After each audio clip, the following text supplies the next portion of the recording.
நாட்டில் நல்லவங்க ஒருத்தர் 2 பேர் இருக்கிறதுனால தாங்க மழையே பெய்யுது அப்படின்னு சொல்கிறது உண்டு. நல்லார் ஒருவர் உளரேல் அவர் பொருட்டு எல்லாருக்கும் பெய்யும் மழை. சில சமயம் ரொம்ப பேர் திடீர்னு நல்லவங்களா ஆகிடுவாங்க போல இருக்கு. அதனால தான் விடாமல் பேய் மழையாக கொட்டி தீர்த்துடுது. எல்லாரும் நல்லவங்களாயிட்டா உலகமே தாங்காது போல இருக்க. அப்பப்போ ஒருத்தர் 2 பேர் நல்லவங்களாகணும். அப்போ தான் சீராக மழை பெய்யும். மாதத்துக்கு 3 பேர் நல்லவங்களானா மாதம் மும்மாரி பொழியும். இதெல்லாம் வேடிக்கை பேச்சு. இப்போ இதெல்லாம் ஒரு பக்கம் இருக்கட்டும். இப்போ விஷயத்துக்கு வருவோம். ஒரு கும்பலில் நல்லவன் யார் அப்படிங்கிறத எப்படி கண்டுபிடிக்கிறது? இதுக்கு ஒரு வேடிக்கை கதை உண்டு. என்னுடைய நண்பர் ஒருத்தருக்கு அவங்க பாட்டியம்மா சொன்ன கதையாக அது. அது என்ன கதைன்னா, ஒரு ஊரில் ஒரு சமயம் பலமான மழை பெய்ய ஆரம்பிச்சுட்டு தான். இடி மின்னல் ரொம்ப கடுமையாக இருந்திருக்குது. ஆரம்பித்த மழை வர வர கடுமையாக ஆகிட்டு இருக்குதே தவிர நிற்கிற பாடாக தெரியல. ஊர் ஜனங்கள்லாம் பார்த்தாங்க. இதுக்கு மேலேயும் வீட்டு உள்ளே இருந்தால் ஆபத்துங்கிறத புரிஞ்சுக்கிட்டாங்க. ஏன்னா வீடெல்லாம் இடிஞ்சி விழுந்துருமோங்கிற பயம். உடனே எல்லாரும் புறப்பட்டு ஊருக்கு பொதுவாக இருந்த ஒரு மண்டபத்தில் போய் தங்கிக்கிட்டாங்க. மின்னல் கடுமையாக இருந்தது. இடி எந்த நேரத்துலையும் விழலாம்ங்கிற நிலைமை. எப்போ விழலாம்னு பார்த்துக்கிட்டு இருக்குது. அந்த மண்டபத்தில் இருந்த ஜனங்கள் மனசுக்குள்ளே ஒரு பயம். நம்ம கூட்டத்தில் யாராவது ஒரு கெட்டவன் பாவம் பண்ணவன் இருந்தால் கூட இடி இந்த மண்டபத்தில் விழுந்துரும். அது எல்லாருக்கும் ஆபத்து அப்படின்னு நினச்சாங்க. சரி, இதுக்கு என்ன பண்ணலாம் அப்படின்னு யோசனை பண்ணாங்க. அந்த கூட்டத்தில் ஒரு பெரியவர் இருந்தார். அவர் ஒரு யோசனை சொன்னார். இதை பாருங்கள், அதுக்கு ஒரு வழி இருக்குது. அதோ எதிர்த்தாப்புல கொஞ்சம் தூரத்தில் ஒரு உயரமாக மரம் ஒன்று இருக்குது பாருங்கள். பொதுவாக இடி சுலபமாக விழறது அது மாதிரி உயரமான மரத்தில் தான். நம்ம கூட்டத்தில் இருக்கிறவங்க எல்லாரும் ஒவ்வொருத்தராக போய் அந்த மரத்தை தொட்டுவிட்டு திரும்பி வந்துடணும். நம்மள பாவம் பண்ணவன் யாரோ அவன் அந்த மரத்தை தொடுற சமயத்தில் இடி விழுந்துடும். அவன் மட்டும் போயிடுவான். மண்டபத்தில் இருக்கிற நாமெல்லாம் பொழைச்சிக்கலாம் அப்படின்னு ஐடியா கொடுத்தார் அந்த பெரியவர். இது நல்ல யோசனையாக பட்டது. எல்லாரும் ஒத்துக்கிட்டாங்க. ஒவ்வொருத்தராக போய் அந்த மரத்தை தொட்டுவிட்டு திரும்பி வந்தாங்க. இடி எதுவும் விழலை. இன்னமும் பாவம் பண்ண ஆசாமி அதை போய் தொடலை போல இருக்கு அப்படின்னு நினச்சிக்கிட்டாங்க. ஒவ்வொருத்தராக போகிறாங்க. எல்லாரும் போய் தொட்டுவிட்டு வந்தாச்சு. இன்னும் ஒரே ஒரு ஆசாமி தான் பாக்கி. கடைசியாக இருந்த அந்த ஆள் பயந்துட்டான். இது வரைக்கும் இடி விழலைன்னா இப்போ என்ன அர்த்தம்? இப்போ நாம தான் பாக்கி, நாம தான் தப்பு பண்ண ஆள் போல இருக்கு அப்படின்னு நினச்சிட்டான். அதனால் துணிச்சலாக போய் தொடுறதுக்கு பயந்தான். தயங்கிக்கிட்டே இருந்தான். இருந்தாலும் மற்றவங்கள்லாம் சும்மா இருப்பாங்களா? கட்டாயப்படுத்தி கழுத்தை பிடிச்சி தள்ளாத குறையா அவனை தள்ளி விட்டாங்க. போய் தொட்டுட்டு வாடான்னு. அவன் நடுங்கிட்டே போய் அந்த மரத்தை தொட்டான். அதே வினாடி ஒரு பயங்கரமான மின்னல் இடி விழுந்துட்டுது. எங்கே விழுந்தது தெரியுமா? அந்த ஆள் மேலே இல்லை, மண்டபத்தில் விழுந்தது. மண்டபத்தில் இருந்தவங்க பூரா காலி. அந்த ஒரு ஆள் மட்டும் புழைச்சிக்கிட்டான். இந்த ஒரு ஆளை காப்பாற்றுறதுக்காக தான் இடி மண்டபத்தில் விழாமல் இருந்திருக்குது. இதுதான் கதை. அதனால் நல்லவங்க எப்படியும் தப்பிச்சுக்குவாங்க அப்படிங்கிறது ஒரு நீதி. ஒருத்தன் அப்படி தான் தெருவில் நடந்து போய்கிட்டு இருந்தான். ரொம்ப நல்லவன். எதிரில் ஒருத்தன் சைக்கிளில் வந்துக்கிட்டு இருந்தான். அதில் மோதி இவன் கீழே விழுந்துட்டான். சைக்கிள்காரன் உடனே இறங்கி இவனை தூக்கி விட்டான். இவன் எழுந்திரிச்சு அவனை முறைச்சி பார்த்தான். அப்படி பார்க்காதீங்க சார், நீங்கள் ரொம்ப புண்ணியம் பண்ணியிருக்கீங்க, அதுதான் இப்போ சைக்கிளில் மோதிக்கிட்டீங்க அப்படின்றான். என்ன அப்படி சொல்கிறேன் நான்? இவன் 10 நிமிஷத்துக்கு முன்னாடி நான் லாரி ஓட்டிகிட்டு வந்தேன், அப்போ நீங்கள் எதிரில் வந்திருந்தீங்கன்னா என்ன ஆயிருக்கும் அப்படின்னானா அவன்.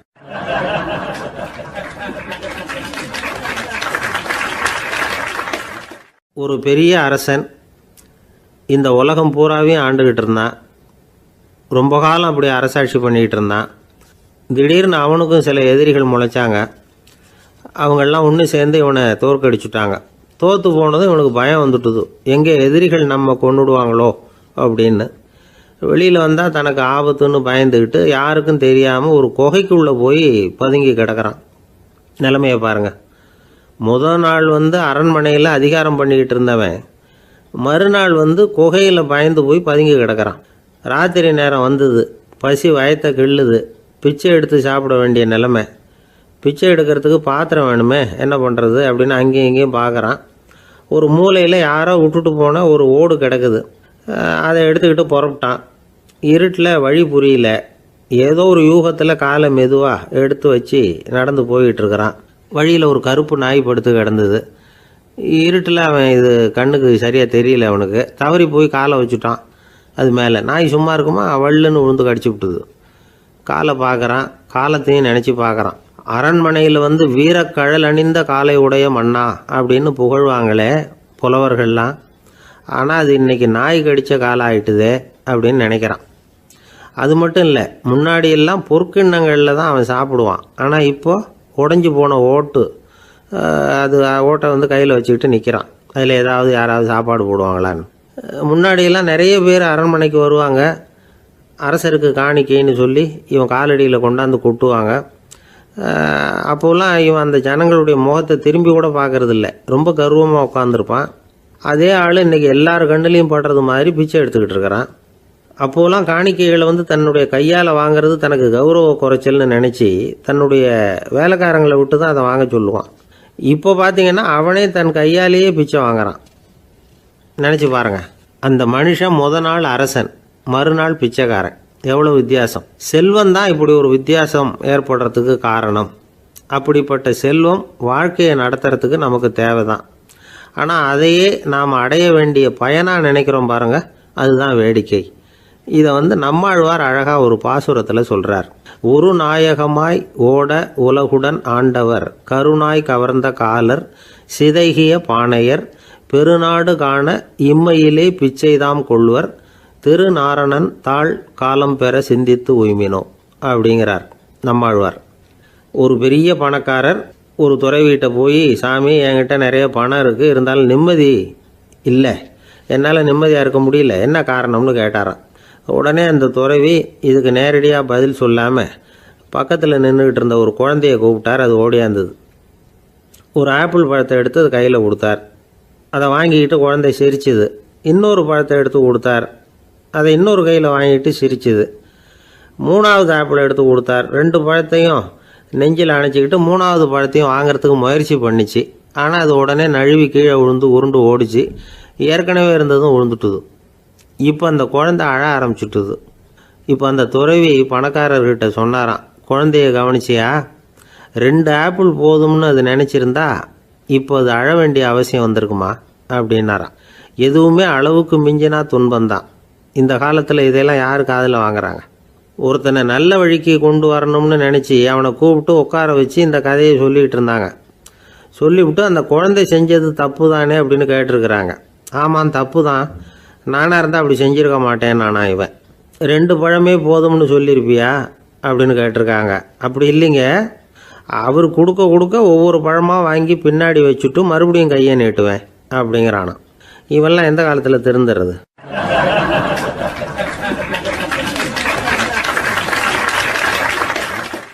ஒரு பெரிய தத்துவ சிந்தனையாளர் இருந்தார், சுவாங்சு அப்படின்னு பேர். அவருடைய மனைவி ஒரு நாள் திடீர்னு காலமாயிட்டாங்க. ஐயோ பாவம், அவர் ரொம்ப வருத்தப்படுவார், போய் ஆறுதலாக 4 வார்த்தை பேசிவிட்டு வரலாம் அப்படின்னு நினச்சிக்கிட்டு நிறைய பேர் அவரை தேடிட்டு வந்தாங்களாம்.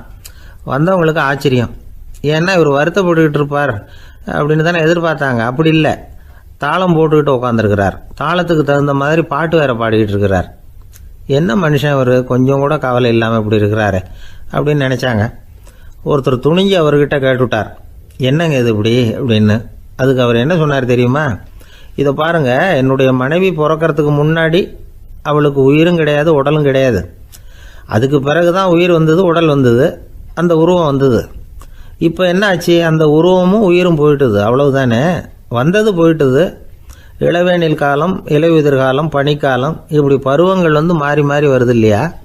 அது மாதிரி பிறப்பும் இறப்பும் மாறி மாறி வருது. இது இயற்கை. இதுக்காக அழுதா அது எப்படி அப்படின்னாராம். ஞான தெளிவு அடைஞ்சவங்களுக்கு எல்லாமே சுகம்தான். திருவள்ளுவரும் அதை தான் சொல்கிறார், உறங்குவது போலும் சாக்காடு, உறங்கி விழிப்பது போலும் பிறப்பு. தூங்கிறதுக்கெல்லாம் நாம் வருத்தப்பட்டுக்கிட்ட இருக்கிறோமா? இன்றைக்கி தூங்க வேண்டியிருக்குதே, இன்னும் கொஞ்சம் நேரத்தில் நான் தூங்க வேண்டியிருக்கு அப்படின்னு சொல்லி யாராவது அழுதுகிட்டு இருப்பாங்களா? அதனால் இந்த உலக வாழ்க்கையினுடைய இயல்பை வந்து யதார்த்தத்தை நாம் தெளிவாக புரிஞ்சுக்கணும். அப்படி புரிஞ்சுக்கிட்டால் நாம் கவலை இல்லாமல் வாழ முடியும். ஒரு வயசான தாத்தா பாட்டி 60 வருஷத்துக்கு முன்னாடி அவங்களுக்கு கல்யாணம் ஆச்சு. ஒன்றாவே வாழ்ந்தாங்க, ஒன்றாவே இறந்து போனாங்க. இப்போ அவங்க 2 பேரும் சொர்க்கத்துக்கு போய் சேர்ந்தாங்க. அங்கே எல்லா வசதியும் இருந்தது. ஒரு பெரிய பங்களாவே இவங்களுக்கு ஒதுக்கி கொடுத்தாங்களாம். இதுக்கு எவ்வளவு வாடகைன்னு கேட்டார் தாத்தா. வாடகையெல்லாம் கிடையாது, இலவசம் அப்படின்னார் அங்கே இருந்தவர். அந்த வீட்டுக்கு பின்னாடி ஒரு பெரிய புல்வெளி இருந்தது. இதில் விளையாட ஏதாவது கட்டணம் உண்டான்னு கேட்டிருக்கார் தாத்தா. அதெல்லாம் ஒன்றும் கிடையாது, பணம்லாம் கட்ட வேண்டியதில்லை அப்படின்னார் அவர். பக்கத்தில் ஹோட்டல் மாதிரி ஒரு பெரிய கட்டடம், உள்ள சாப்பாட்டு மேஜைகள், அது மேலே விதவிதமான பலகாரங்கள். சாப்பாட்டுக்கெல்லாம் எவ்வளவு அப்படின்னு விசாரிச்சாராம் தாத்தா. அதுதான் சொன்னேனே, இங்கே எல்லாமே இலவசம்தான், எது வேணும்னாலும் சாப்பிட்லாம், எவ்வளவு வேணும்னாலும் சாப்பிட்லாம் அப்படின்னாரா.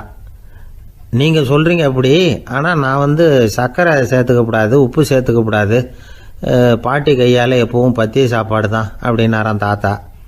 இதை பாருங்கள், இங்கே உங்களுக்கு அந்த கவலையும் வேண்டியதில்லை. இங்கே நீங்கள் ஸ்வீட்டு சாப்பிட்லாம், காரம் சாப்பிட்லாம், உங்களுக்கு எந்த நோயும் வராது அப்படின்னாராம் அங்கே சொர்க்கத்தில் இருந்தவர். இதை கேட்ட உடனே அந்த தாத்தா பக்கத்தில் நின்ன பாட்டியை பார்த்து கத்தினாராம், அடி பாவி, எல்லாத்தையும் கெடுத்துட்டியே, நீ எனக்கு பத்திய சாப்பாடு போடாமல் கண்டதை திங்க விட்டுருந்தா 10 வருஷத்துக்கு முன்னாடியே நான் இங்கே சேர்ந்துருப்பேனே அப்படின்னாராம்.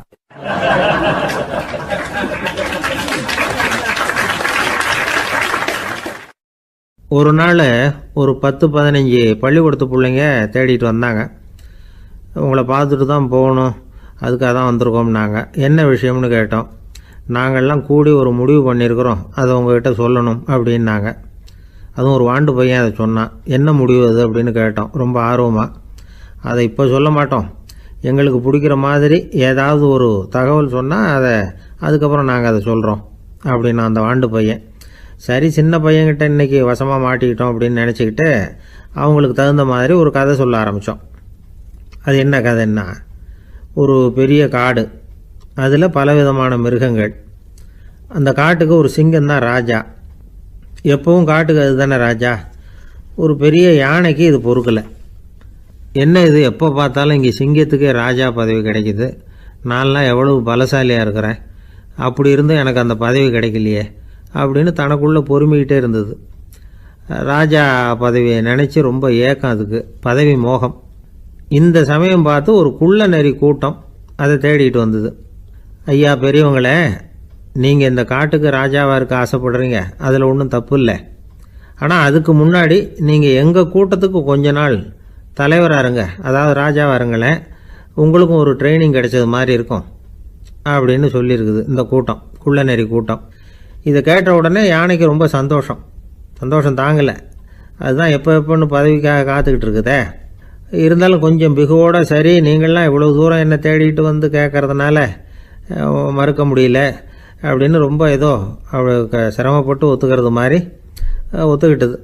ஏதோ உங்கள் ஆசைக்கு கட்டுப்படுறேன், கொஞ்ச நாள் உங்கள் கூட்டத்துக்கு ராஜாவாக இருக்கிறதுக்கு சம்மதிக்கிறேன் அப்படின்னுது. உடனே அந்த யானை ராஜ நட போட ஆரம்பிச்சிட்டுது. யானை சாதாரணமாக நடந்தாவே எப்படி இருக்குங்கிறது நமக்கு தெரியும். அதுவே ராஜ நடந்தால் எப்படி இருக்கும் கற்பனை பண்ணி பாருங்கள். யானை முன்னாடி கம்பீரமாக போய்கிட்டு இருக்குது, தலைவர் இல்லையா, அதனால் குள்ள நரிகள்லாம் ரொம்ப அடக்கமாக அது பின்னாடி அணிவகுத்து போயிட்டு இருக்குது. ராஜா வாழ்க, மன்னர் வாழ்க அப்படின்னு கோஷம் வேற. யானைக்கு தலைகால் புரியல, அவ்வளவு சந்தோஷம். அந்த யானைக்கு செருக்கு, ஆணவம் எல்லாம் ஏற்பட்டு போச்சு. அதுக்கப்புறம் அது தரையை பார்க்குமா, நிமிர்ந்து நடக்க ஆரம்பிச்சுட்டுது. தரையை பார்க்குறதே இல்லை. அப்படி போயிட்டுருக்கிறப்போ ஒரு சதுப்பு நிலத்தில் திடீர்னு காலை வச்சுட்டுது. அவ்வளோதான், கால் உள்ளே போட்டுது. இன்னொரு காலை எடுத்து வச்சுது, அதுவும் உள்ளே போட்டுது. அந்த 2 காலையும் எடுக்கிறதுக்காக அடுத்த 2 காலையும் அழுத்திச்சு, அதுவும் உள்ளே போக ஆரம்பிச்சுட்டுது. இப்போ 4 காலம் வசமாக சேத்துல அழுந்தி போச்சு, எடுக்க முடியல. குள்ள நரிகள்லாம் அதை சுற்றி வந்தது.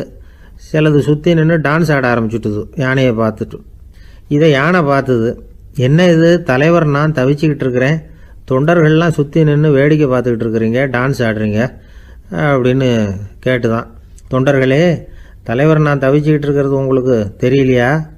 இப்போ உடனே உங்கள் தலைவரை காப்பாற்ற வேண்டியது உங்கள் கடமை இல்லையா அப்படின்னு கத்துச்சான் அந்த யானை. குள்ள நரிகளில் ஒன்று முன்னாடி நின்று அந்த யானையை பார்த்து தான், தலைவரே எங்களுக்கு ரொம்ப நாளாக ஒரு ஆசை, அந்த ஆசையை நிறைவேற்றிக்கிறதுக்காக தான் உங்களை எங்கள் தலைவராக ஏற்றுக்கிறோம்னு சொன்னோம் அப்படின்னு தான். என்ன ஆசைன்னு கேட்டிருக்கு யானை. யானை கறி சாப்பிட்டு பார்க்கணுங்கிறது எங்களுக்கு ரொம்ப நாளாக ஆசை, அது இன்றைக்கி தான் நிறைவேற போகுது அப்படின்னு தான் அந்த நரி. இதை கேட்ட உடனே அந்த யானை அப்படியே மூர்ச்சி ஆகிட்டு தான். நரிகள்லாம் அது மேலே ஏறி குதற ஆரம்பிச்சுட்டு தான். பதவி மேலே இருந்த பேராசை அந்த பலசாலியான யானையையே மாட்டி விட்டுட்டுது பார்த்தீங்களா அப்படின்னு சொல்லி முடித்தோம் இந்த கதையை அந்த சின்ன பிள்ளைங்கக்கிட்ட. சரிங்க, இப்போ நாங்கள் உங்களை தேடி வந்த விஷயம் என்னங்கிறத சொல்லவா அப்படின்னா ஒரு வாண்டு பையன். சீக்கிரம் சொல்லு தம்பி, சஸ்பென்ஸ் தாங்கலை அப்படின்னோம். அவன் மெதுவாக, எங்களை பார்த்து சொல்கிறான், எங்களுக்கு கொஞ்ச நாள் நீங்கள் தலைவராக இருந்தால் தேவலை அப்படின்னா.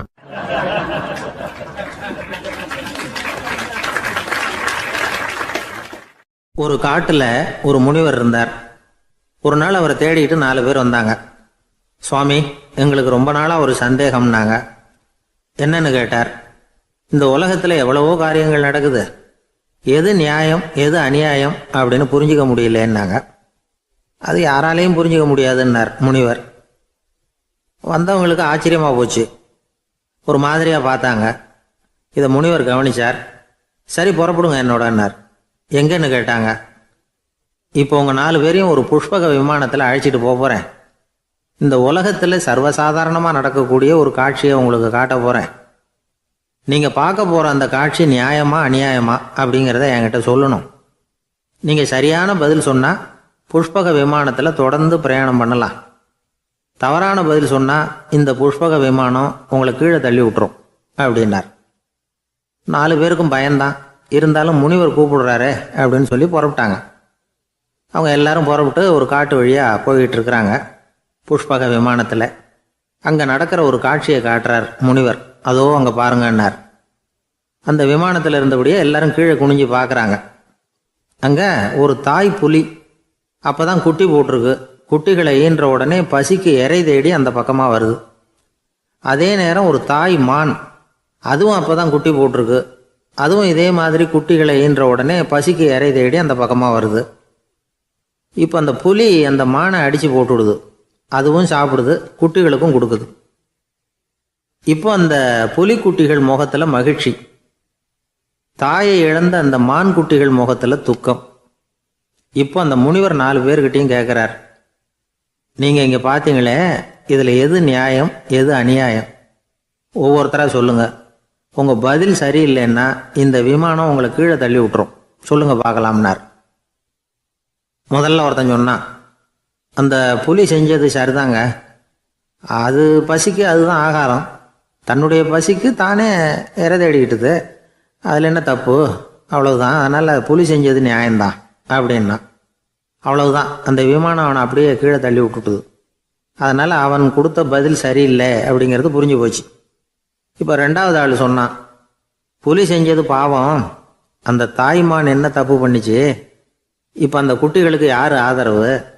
அதனால் புலி செஞ்சது அநியாயம் அப்படின்னா. அவ்வளவுதான், அவனையும் கீழே தள்ளி விட்டுடுது அந்த விமானம். இந்த பதிலும் சரியில்லை அப்படின்னு ஆயிட்டுது. இப்போ 3வது ஆள் வந்தான். முதல்ல 2 பேர் கீழே விழுந்ததை பார்த்துக்கிட்டு இருந்தான். அதனால் அவன் சொன்னான், ரெண்டுமே நியாயந்தாங்க. புலி இறை தேடினதும் இயற்கை, அதுக்கு மான் இறையானதும் இயற்கை. அதனால் இதில் ஒன்றும் தப்பு இல்லைன்னா. அவ்வளவுதான், அவனையும் அந்த விமானம் கீழே பிடிச்சி தள்ளி விட்டுது. இப்போ 4வது ஆள் வந்தான். முனிவர் கேட்டார், நீயாவது சொல்லுப்பா, இந்த செயலில் எது நியாயம்னார். அவன் தெளிவாக பதில் சொன்னான். அதாவது என்ன சொன்னான்னா, எனக்கு தெரியல அப்படின்னா. அவனை விமானம் கீழே தள்ளலை, சௌரியமாக அழைச்சிட்டு போட்டுது. இவனும் பிரயாணம் சௌக்கியமாக பண்ணானான். ஆக இதுதான் சரியான பதிலுங்கிறத முனிவர் உணர்த்தினார். இந்த கதையிலிருந்து நாம் புரிஞ்சுக்க வேண்டியது என்னென்னா, இந்த உலகத்தில் எவ்வளவோ காரியங்கள் நடக்குது. அதெல்லாம் ஏன் அப்படி நடக்குதுங்கிறதுக்கு எப்பேற்பட்ட பண்டிதராலும் பதில் சொல்ல முடியாது. தெரியாததை தெரியாதுன்னு ஒத்துக்கிட்டா வாழ்க்கை பிரயாணம் சுகமாக இருக்கும். அதனால் தேவையில்லாத விஷயங்களை புரிஞ்சுக்கிறதுக்கு நேரத்தை செலவு பண்ணிகிட்டு இருக்கக்கூடாது. வாழ்க்கையை குழப்பிக்க கூடாது. வாழ்க்கைக்கு தேவையானது என்னவோ அதை மட்டும் புரிஞ்சுக்கிட்டா போதும். இந்த காலத்து ஆள் ஒருத்தன் ஒரு பெரியவரை தேடி வந்தான். ஐயா, ஒரு சந்தேகம்னா. என்ன உன்னுடைய சந்தேகம்னார். பகுத்தறிவுன்னா என்ன, விதின்னா என்ன அப்படின்னு கேட்டான். இதுக்கு அவர், இப்போ உன்னுடைய வலது காலை தூக்குன்னார். தூக்கினான். சரி, இப்போ உன்னுடைய வலது காலை கீழே இறக்காம உன்னுடைய இடது காலையும் தூக்குன்னார். தூக்கினான். பொத்துன்னு கீழே விழுந்துட்டான். பெரியவர் சொன்னார், உன்னால் ஒரு காலை தூக்க முடிஞ்சுது, அதுதான் பகுத்தறிவு. 2 கால்களையும் ஒரே சமயத்தில் தூக்குனா அடிபடும், அப்படிங்கிறது தான் விதி அப்படின்னு விளக்கம் கொடுத்தார். இவன் தன்னுடைய விதியை நொந்துக்கிட்டே இடுப்பை பிடிச்சிக்கிட்டு அங்கேருந்து நடந்து போயிட்டானான்.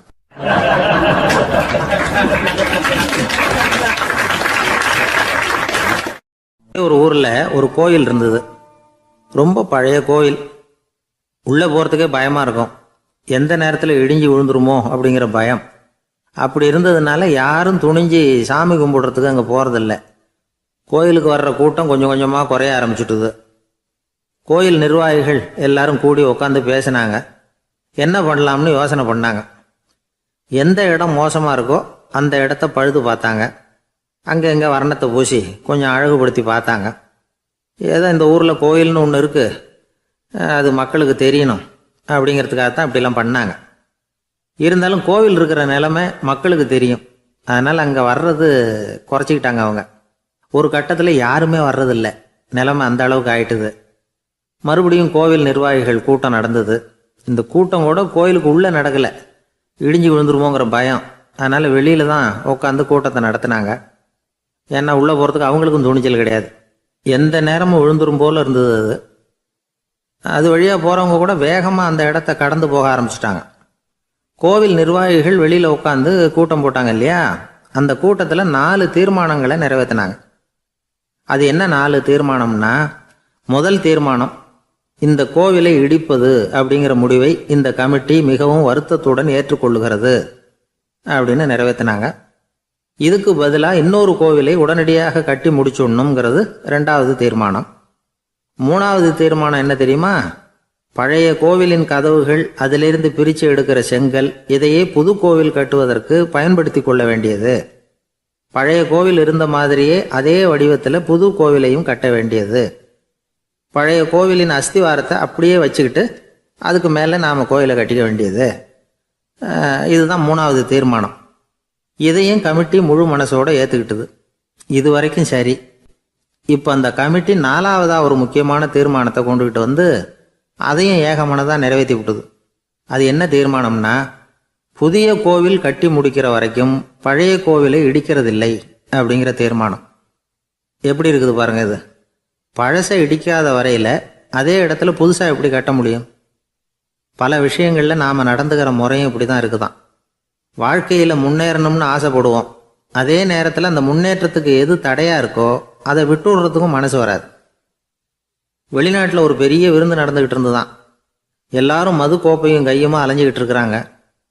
ஒருத்தர் மட்டும் கையில் எதுவும் இல்லாமல் ரொம்ப நல்ல பிள்ளையா சாதுவா ஒரு ஓரமாக தனியாக உட்காந்துருக்கிறார். அவர்கிட்ட நெருங்கி வாங்க மது சாப்பிட்லாம் அப்படின்னு கூப்பிட்டாங்களாம்.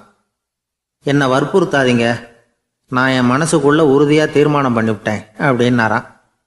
என்ன தீர்மானம் பண்ணியிருக்கீங்க அப்படின்னு கேட்டிருக்காங்க. ஏற்கனவே முழு போதையில் இருக்கும் பொழுது மறுபடியும் மது கோப்பையை தொடரதில்லை அப்படின்னு தீர்மானம் பண்ணியிருக்கேன் அப்படின்னாராம்.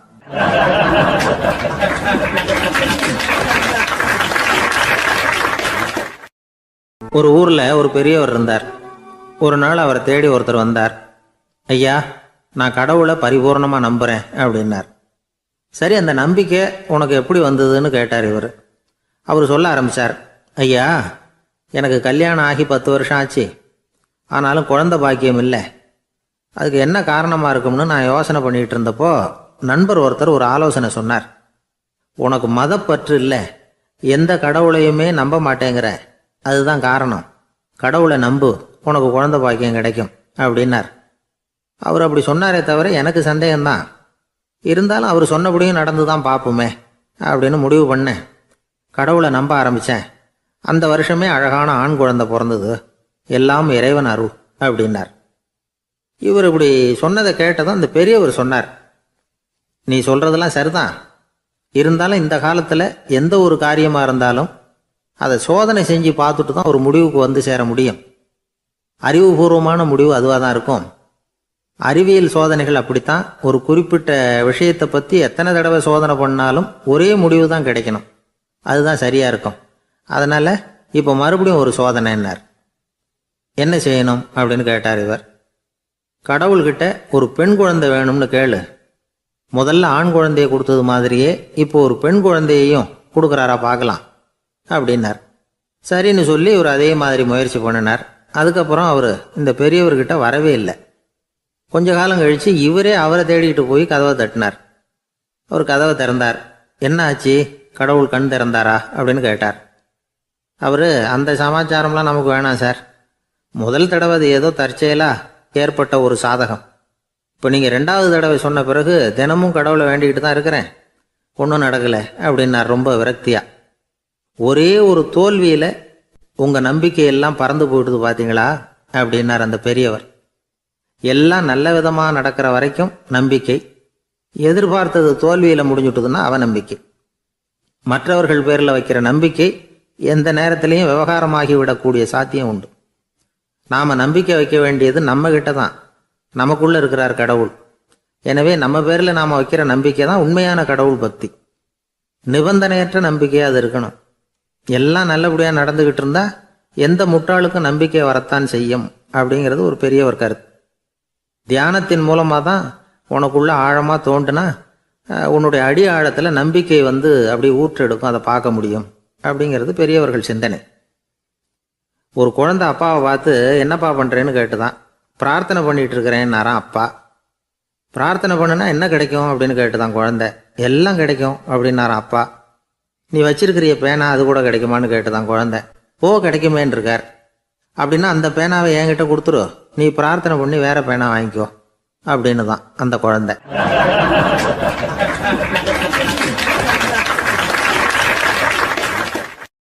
ஒரு ஊர்ல ஒரு குரு இருந்தார், ஜென் குரு. அவரை தேடிட்டு ஒரு மன்னர் வந்தார். வந்தவர் ஜப்பான் மன்னர். தோட்டக்கலையை பற்றி தெரிஞ்சுட்டு போகிறதுக்காக அவர் வந்தார். எப்படி தோட்டம் அமைக்கிறது அப்படிங்கிறத பற்றி அந்த குரு விவரமாக சொல்லி கொடுத்தாரு. ஒரு நாள் 2 நாள் இல்லை, 3 வருஷம் கற்றுக் கொடுத்தார். அதுக்கப்புறம் சொன்னார், நான் கற்றுக் கொடுத்துட்டேன், இனிமேல் நீங்கள் போகலாம், போய் தோட்டம் அமைக்கலாம், அதுதான் உங்களுக்கு பரிசை. தோட்டம் அமைச்ச பிறகு சொல்லி அனுப்புங்க, நான் வந்து பார்க்குறேன். நீங்கள் இங்கே என்னவெல்லாம் கற்றுக்கிட்டீங்களோ அதையெல்லாம் அங்கே செயல்முறையில் செஞ்சு காட்டுங்க அப்படின்னு சொல்லி அனுப்பி வச்சார். மன்னர் போனார். அரண்மனைக்கு பக்கத்திலே ஒரு பெரிய தோட்டத்தை உண்டு பண்ணினார். அழகான மரங்களையும் செடிகளையும் உருவாக்கினார். கிட்டத்தட்ட 1000 தோட்டக்காரர்களை பயன்படுத்தி 3 வருஷங்கள் முயற்சி பண்ணி அந்த அழகான தோட்டத்தை உருவாக்கினார். குருகிட்ட இருந்து செய்தி வந்தது, நாளைக்கு வந்து தோட்டத்தை பார்க்குறேன் அப்படின்னு. மன்னர் உடனே சுறுசுறுப்பாயிட்டார். முதல் நாளே தோட்டத்தை சுத்தப்படுத்தினார். ராத்திரி பூரா யாரும் தூங்கலை. எல்லாருக்கும் தோட்டத்தை ஒழுங்குபடுத்துகிற வேலை. அது அந்தந்த இடத்துல ஒழுங்காக இருக்குதா அப்படின்னு சரி பார்த்தாங்க. ஒரு தவறும் இல்லாத வகையில் அதை ஒழுங்குபடுத்தினாங்க. மறுநாள் குரு வந்தார், தோட்டத்தை பார்த்தார். அவருக்கு கோபம் வந்துட்டுது. மன்னருக்கு ஆச்சரியம், எப்பவும் சிரிச்சுக்கிட்டே இருக்கிறவர் இப்போ எப்படி இருக்கிறாரே அப்படின்னு. மெதுவாக குருக்கிட்ட போய் எல்லாம் சரியாக தானே இருக்குது அப்படின்னார். எல்லாம் சரிதான், ஆனாலும் எங்கே அந்த பொன்னிற காற்று அப்படின்னார். உதிர்ந்த இலைகள், பொன் மஞ்சள் நிற இலைகள் காற்றில் அப்படி புரண்டு ஓடுவதை நான் பார்க்க முடியவில்லையே அப்படின்னாராம். அது இல்லாமல் இந்த தோட்டம் உயிரோட்டம் உள்ளதாக இருக்காது, இதில் பாடல் இல்லை, ஆடல் இல்லை, அதெல்லாம் இல்லாமல் இந்த தோட்டம் ரொம்பவும் செயற்கையாக தெரியுதேன்னாராம். மன்னர் இப்போ தான் யோசனை பண்ணார். கீழே கிடந்த காஞ்சி போன இலைகள் மட்டும் இல்லை, மரத்தில் இருந்த காஞ்சி போன இலைகளையும் அப்புறப்படுத்தி சுத்தமாக வச்சிருக்கிறார். இறப்பும் வாழ்க்கையினுடைய ஒரு பகுதி தான். மரணம்ங்கிறது வாழ்க்கைக்கு எதிரானது அல்ல, அதை நிரப்பும் ஒரு பகுதி தான் அது. மரணம் இல்லையில் வாழ்க்கையே இல்லை அப்படிங்கிறது பெரியவங்க கருத்து. இப்போ அந்த தோட்டம் அழகாக தான் இருக்குது, இருந்தாலும் அது ஒரு ஓவியம் மாதிரி உயிர் இல்லாமல் இருக்கு. குரு ஒரு வாளியை கையில் எடுத்துக்கிட்டார். தோட்டத்தை விட்டு வெளியில் போனார். ஏற்கனவே வீசி எறிந்த அந்த சருகுகளை எல்லாம் அள்ளி கொண்டுகிட்டு வந்தார். உள்ள எல்லா இடங்கள்லையும் அதை வீசினார். உடனே காற்று அந்த காய்ந்த சருகுகளையும் பழுத்த இலைகளையும் அசைக்க ஆரம்பிச்சுட்டுது. இப்போ அங்கே சலசல சத்தம், சங்கீதம், இலைகளின் நடனம், ஓவியம் மாதிரி இருந்த அந்த தோட்டத்துக்கு இப்போ உயிர் வந்துட்டுது. இதுதான் அந்த பொன்னான காற்று அப்படின்னாராம் குரு. மன்னருக்கு புரிஞ்சுது. மிகப்பெரிய ஜென் கேள்வி ஒன்று உண்டு. உம்மான் அப்படிங்கிற ஒரு பெரிய குருவை பார்த்து துறவி ஒருத்தர் கேட்டாராம், இலைகள் எல்லாம் கீழே விழுந்து மரங்கள் மொட்டையாக இருக்கும் பொழுது என்ன நடக்கும்? இதுதான் கேள்வி. இதுக்கு உம்மான் சொன்ன பதில் பொன்னான காற்று, தி கோல்டன் விண்ட் அப்படின்னாராம். இதுக்கு என்ன விளக்கம்னா, உன்னுடைய எண்ணங்கள் எல்லாம் உன்னுடைய மனசிலிருந்து கீழே விழுந்து உனது உள்ளுணர்வானது மொட்டையாக நிற்கும் நிலைதான் அது. உனது வேர்களின் அருகில் காற்று வீசுகிறது. எல்லா எண்ணங்களும் உன்னிலிருந்து வெகு தூரத்துக்கு புரண்டு கொண்டே சென்று விடுகிறது. நீ அவற்றை கடந்து விட்டால் நீ அவைகளுக்கெல்லாம் மேலெழுந்து கீழே பார்ப்பவனைப் போல நிற்க ஆரம்பித்து விடுவாய். அதுதான் தியானம் என்பது அப்படின்னு சொல்றாங்க. தியானம்ங்கிறது எண்ணத்துக்கு எதிரானதில்லை. தியானம்ங்கிறது எண்ணங்களை கடந்து செல்வது தான். அதுக்கப்புறம் நாம் பொன்னிற காற்றில் ஆட ஆரம்பிச்சிருவோம். இதுதான் பெரியவர்கள் சொல்றது. என்கிட்ட ஒருத்தர் வந்து தோட்டம் அமைக்கணும்னு யோசனை கேட்டு வந்தார். எல்லாம் சொல்லி கொடுத்தேன். செடிகள்லாம் செழிப்பாக வளரணும்னா வேர் காயாமல் பார்த்துக்குங்கோ, தினமும் தண்ணி விடுங்கோ அப்படின்னு சொல்லி அனுப்பி வச்சேன். 1 மாதம் கழித்து அவர் தோட்டத்தை பார்க்கறதுக்காக போனேன். போய் பார்த்தா எல்லா செடியும் வாடி கிடக்குது. என்னங்க இப்படி பண்ணிவிட்டீங்கன்னு. நீங்கள் சொன்னபடி தான் செஞ்சேன்னார். என்ன செஞ்சீங்கன்னு கேட்டேன். வேர் காயாமல் பார்த்துக்க சொன்னீங்க, தினமும் ஒரு தடவை எல்லா செடியையும் ஒவ்வொன்றா பிடுங்கி பார்த்து வேர் காயாமல் இருக்கா அப்படின்னு பார்த்துட்டு அதுக்கப்புறம் தண்ணி பாய்ச்சினே, அவ்வளவுதான் அப்படின்னார்.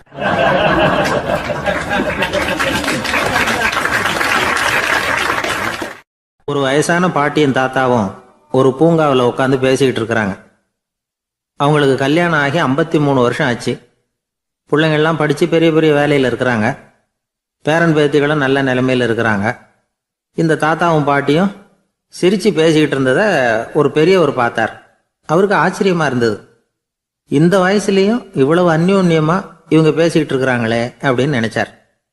சரி, நேரிலேயே கேட்டுருவோமே அப்படின்னு நினச்சிக்கிட்டு கிட்ட போனார். உங்கள் மன வாழ்க்கையின் வெற்றிக்கான ரகசியம் என்ன அப்படின்னு கேட்டார். இதை கேட்டதும் அந்த தாத்தா சிரிச்சுக்கிட்டே பாட்டியை பார்த்தாராம்.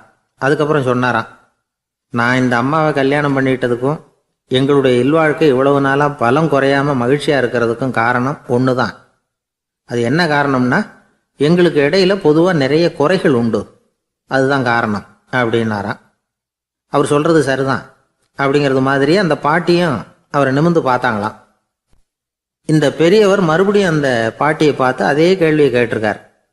உங்களுடைய நீண்டகால மன வாழ்க்கைக்கு கிடைச்ச வெற்றி எதனாலேன்னு சொல்ல முடியுமா அப்படின்னு கேட்டாராம். அவங்களும் சிரிச்சுக்கிட்டே பதில் சொன்னாங்களாம். என்ன பதில் தெரியுமா? சில பேரை நாம் குறிப்பிட்ட பண்புகளுக்காக நேசிக்கிறோம், வேற சிலரை நாம் அந்த பண்புகள் இல்லாத குறைகளுக்காகவே விரும்பி பழகிறோம் இல்லையா அப்படின்னு கேட்டுவிட்டு தலையை குனிஞ்சுக்கிட்டாங்களாம் அந்த பாட்டியம்மா. அவங்க அப்படி சொன்னதை கேட்டதும் இவருக்கு புதுசாக ஞானம் பிறந்தது மாதிரி இருந்துதான். இதுதான் மனம் நிறைந்த மன வாழ்க்கை அப்படிங்கிறார் சுவாமி சென்மயானந்தர். பண்புகளை எப்படி நேசிக்க முடியுதோ அதே மாதிரி பண்புகள் இல்லாத குறைகளையும் நேசிக்க முடியும். மனசு தான் காரணம். ஒரு மேல்நாட்டு தம்பதி, அவங்களும் தாத்தா பாட்டி தான். அவங்க 2 பேரும் ஒரு பூங்காவில் உட்காந்து சிரித்து பேசிக்கிட்டு இருக்கிறாங்க. அதை ஒருத்தர் பார்த்தார். அவருக்கு ஆச்சரியம், இவ்வளவு காலம் ஆகி இந்த வயசுலேயும் இப்படி அன்பாக பேசிக்கிட்டு இருக்கிறாங்களே அப்படிங்கிற ஆச்சரியம். கிட்ட நெருங்கி போனார். கேட்டார், ஏன் தாத்தா உங்களுக்கு கல்யாணம் ஆகி எவ்வளோ வருஷம் ஆச்சுன்னார். 55 வருஷம் ஆச்சுன்னாராம் அவர்.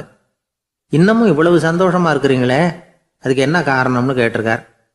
அதுக்கு என்ன காரணம்னா, இது வரைக்கும் எங்களுக்குள்ள சண்டையே வந்ததில்லை அப்படின்னாராம். அது எப்படி முடியும்னு கேட்டிருக்கார் இவர் ஆச்சரியமா. அந்த தாத்தா சொல்ல ஆரம்பிச்சாராம், இதை பாருப்பா, எங்களுக்கு கல்யாணம் ஆன புதுசில் நானும் என்னுடைய மனைவியும் ஒரு குதிரை மேலே ஏறி ஒரு காட்டு வழியாக போய்கிட்டு இருந்தோம். கொஞ்சம் தூரம் போனதும் அந்த குதிரை எடக்கு பண்ணிச்சு.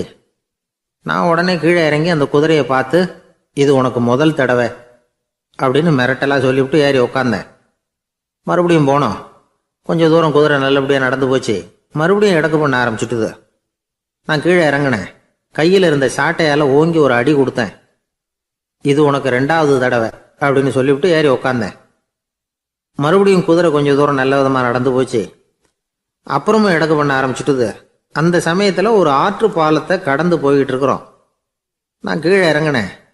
என்னுடைய மனைவியையும் கீழே இறங்க சொன்னேன். அந்த குதிரையை பிடிச்சி அப்படியே ஆற்றுல தள்ளி விட்டுட்டேன். தள்ளி விட்டுட்டு, இது உனக்கு கடைசி தடவை அப்படின்னு சொன்னேன். அதை பார்த்ததும் என் மனைவி பதறி போயிட்டாங்க. போய், ஐயோ பாவம், என்ன இப்படி பண்ணிவிட்டீங்க, உங்களுக்கு மனசில் கொஞ்சம் கூட இறக்கமே இல்லையா அப்படின்னாங்க. நான் மெதுவாக இவங்க பக்கம் திரும்பி, இது உனக்கு முதல் தடவை அப்படின்னேன். அவ்வளவுதான், அன்னையிலேருந்து இன்னைய வரைக்கும் ஒரு நாள் கூட எங்களுக்குள்ள சண்டையே வந்ததில்லை அப்படின்னு விளக்கம் கொடுத்தார் அந்த தாத்தா.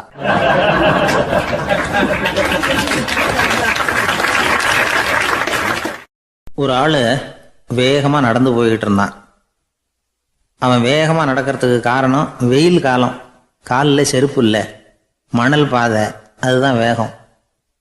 காலில் செருப்பும் இல்லாமல் கையில் குடையும் இல்லாமல் அந்த ஆள் வெயிலில் நடந்து போய்கிட்டு இருக்கிறான். அந்த சமயத்தில் இன்னொருத்தன் குதிரை மேலே ஏறி அந்த வழியாக வந்துக்கிட்டு இருக்கிறான். அவன் காலில் செருப்பும் இருந்தது, கையில் குடையும் இருந்தது. நடந்து போய்கிட்டு இருந்தவன் அந்த குதிரை ஆசாமியை பார்த்து கேட்டான், ஐயா, நீங்களும் குதிரை மேலே உட்காந்துக்கிட்டு போய்கிட்டு இருக்கிறீங்க. அப்படி இருக்கிறப்போ உங்களுக்கு அந்த செருப்பு என்னத்துக்கு? அதை எனக்கு கொடுத்து உதவலாமே அப்படின்னா. குதிரை மேலே உட்காந்துருந்தவன் யோசனை பண்ணி பார்த்தான். இவன் சொல்கிறது நியாயம்தானே அப்படின்னு சொல்லி தன்னுடைய செருப்பை கழட்டி அந்த வழிப்போக்கனுக்கு கொடுத்துட்டான். ரொம்ப நல்லதுங்க அப்படின்னு சொல்லி இவன் அதை வாங்கி காலில் மாட்டிக்கிட்டான். அதுக்கப்புறம் மறுபடியும் இவன் ஆரம்பித்தான். ஐயா, நீங்கள் குதிரையில் போகிறதுனால போக வேண்டிய இடத்துக்கு வேகமாக போய் சேர்ந்துருவீங்க. அதனால் உங்கள் கையில் அந்த குடை என்னத்துக்கு? நான் நடந்து போயிட்டுருக்கிறவன் ரொம்ப நேரம் நடக்க வேண்டியிருக்கும் இந்த வெயிலில். அதனால் அந்த குடையையும் எனக்கு கொடுங்களேன் அப்படின்னா. குதிரை வீரன் யோசனை பண்ணி பார்த்தான். இதுவும் நியாயம்தானே அப்படின்னு அவனுக்கு தோணுச்சு. உடனே இறக்கப்பட்டு தன் காலில் இருந்த செருப்பை கொடுத்தது மாதிரியே தன் கையில் இருந்த குடையையும் இவங்கிட்ட கொடுத்துட்டான். அதுக்கப்புறம் அவன் நிம்மதியாக புறப்பட்டான். இப்போ மறுபடியும் கை தட்டி அவனை நிறுத்தினான். கீழே நின்றுட்டு இருந்தவன், என்னப்பா ஏன் என்ன நிறுத்தினேன், இன்னும் ஏதாவது வேணுமா உனக்கு அப்படின்னா குதிரையில் இருந்தவன். இவன் மெதுவாக வாயை திறந்து அந்த குதிரையையும் என்கிட்ட கொடுத்துருங்களேன்னா. அந்த குதிரை வீரன் இப்போ ஒரு கணம் யோசனை பண்ணி பார்த்தான். உடனே என்ன பண்ணான் தெரியுமா? தன்கிட்ட இருந்த குதிரை சவுக்கை எடுத்தான். குதிரை சவுக்கால் அந்த ஆளை வாங்குவாங்கன்னு வீசி தள்ளிவிட்டான். இவ்வளவு சவுக்கடியும் வாங்கிக்கிட்டு இந்த ஆள் என்ன பண்ணான் தெரியுமா? சிரிக்கிறான். அடி வாங்கிட்டு யாராவது சிரிப்பாங்களா? குதிரை வீரனுக்கு ஒன்றும் புரியல. என்னப்பா அது, ஏன் இப்படி அடி வாங்கிட்டு இப்படி சிரிக்கிறியே அப்படின்னு கேட்டான். இப்போ அந்த வழிப்போக்கன் சொல்கிறான், ஐயா, நான் இப்படி சிரிக்கிறதுக்கு காரணம் இருக்கு. இப்படி குதிரை கேட்டு உங்ககிட்ட அடி வாங்கலேன்னு வச்சுக்கோங்க, என் உயிர் உள்ள வரைக்கும் மனசில் ஒரு தவிப்பு இருந்துக்கிட்டே இருக்கும். செருப்பையும் கொடையையும் கேட்ட உடனே கொடுத்தவன் குதிரையையும் கேட்டிருந்தா கொடுத்துருப்பானோ அப்படிங்கிற பேராசையில் ஏங்கிக்கிட்டே இருந்திருப்பேன். இப்போ உங்ககிட்ட அடி வாங்கின பிறகு என்னுடைய அந்த சந்தேகம் தீர்ந்து போச்சு. என்னுடைய ஆசைக்கு எல்லை எது அப்படிங்கிறத எனக்கு புரிஞ்சுட்டுது அப்படின்னு சொல்லிவிட்டு அவன் நடக்க ஆரம்பிச்சிட்டானான். ஆசைக்கும் எல்லை உண்டு அப்படிங்கிறத விளக்கறதுக்காக வாரியார் சுவாமிகள் சொல்கிற கதை இது. இந்த காலத்துலேயும் ஒருத்தன் அது மாதிரி கொடை செருப்போட குதிரையில் போய்கிட்டு இருந்தான். எதிரில் நடந்து வந்தவன், ஐயா உங்கள் கொடையை எனக்கு கொடுங்களேன்னு கேட்டான். உடனே அவன் குதிரையிலேருந்து கீழே குதிச்சு அவனை சாட்டையால் அடிக்க ஆரம்பிச்சிட்டான்.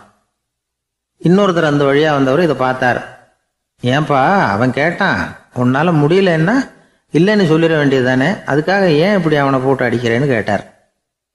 உங்களுக்கு விவரம் புரியாது சார், காலம் ரொம்ப கெட்டு போச்சு. கேட்டதை கொடுத்தேன்னு வச்சுக்கோங்க, இந்த குதிரையே என்னோடது, அவன் திருடிக்கிட்டு போகிறான் அப்படின்னு என் பேரில் புகார் கொடுக்க ஆரம்பிச்சிருவான் சார் அப்படின்னா. அது எப்படி அவ்வளோ உறுதியாக சொல்கிறேன்னு கேட்டார் அவர். ஏற்கனவே அது மாதிரி ஒருத்தன் பேரில் புகார் கொடுத்துட்டு தான் இந்த குதிரையை நான் தள்ளிட்டு வந்துகிட்டு இருக்கிறேன் அப்படின்னார்.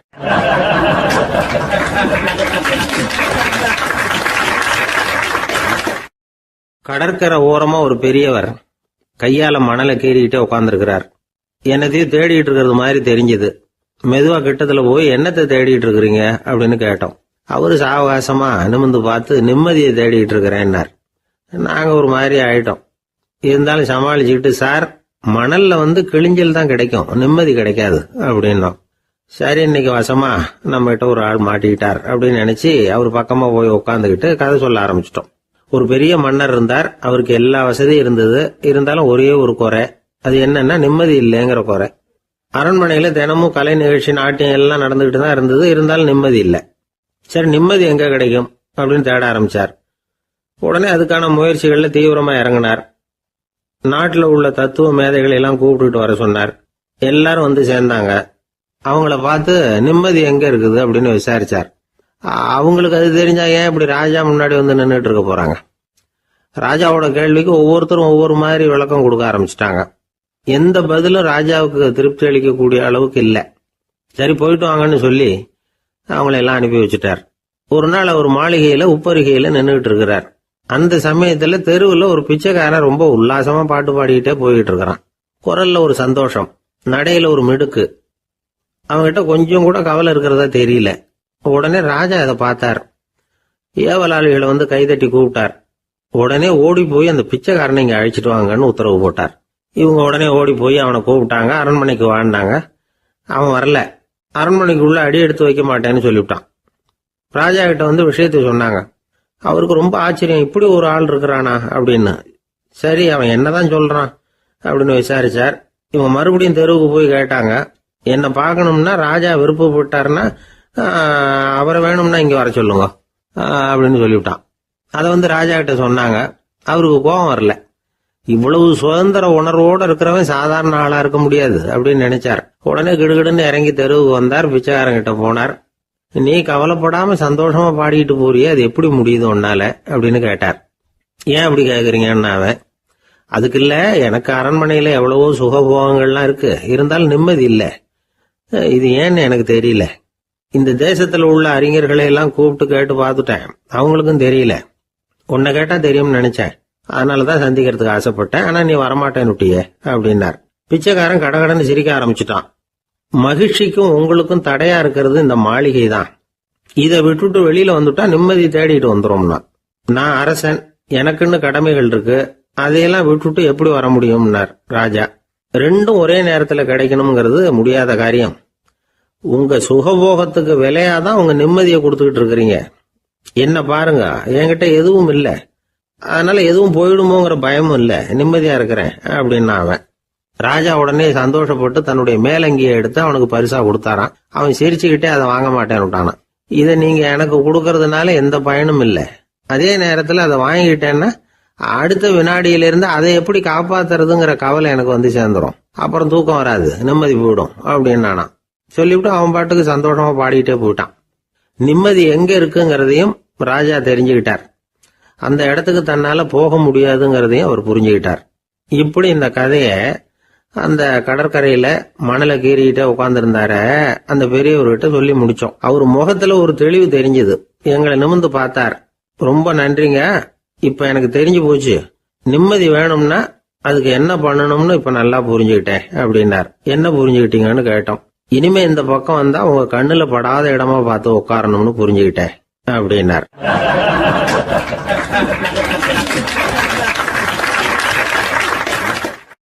ஒரு சன்னியாசி, அவரு ஒரு நாள் ஒரு கனவு கண்டாராம். அந்த கனவுல அவர் சொர்க்கத்துக்கு போறார். அங்க ஒரு பெரிய திருவிழா நடந்துகிட்டு இருக்குது. எங்க பார்த்தாலும் அலங்கார வளைவுகள், வண்ணமயமான விளக்குகள், பாதைகள் பூரா மலர்கள், எல்லா கட்டடங்களும் ஒளிமயம். அவ்வளவு கோலாகலமா பிரம்மாண்டமா அந்த திருவிழா நடந்துகிட்டு இருக்குது. அது என்ன திருவிழாங்கிறது இந்த சன்னியாசிக்கு புரியல. அங்க எதிரில் வந்துகிட்டு இருந்த ஒருத்தரை நிறுத்தி, என்ன விசேஷம் இங்க அப்படின்னு விசாரிச்சாராம். உனக்கு தெரியாத விஷயம், இன்னைக்கு இறைவனுக்கு பிறந்த நாள், அதை தான் எல்லாரும் சேர்ந்து கொண்டாடுறோம்.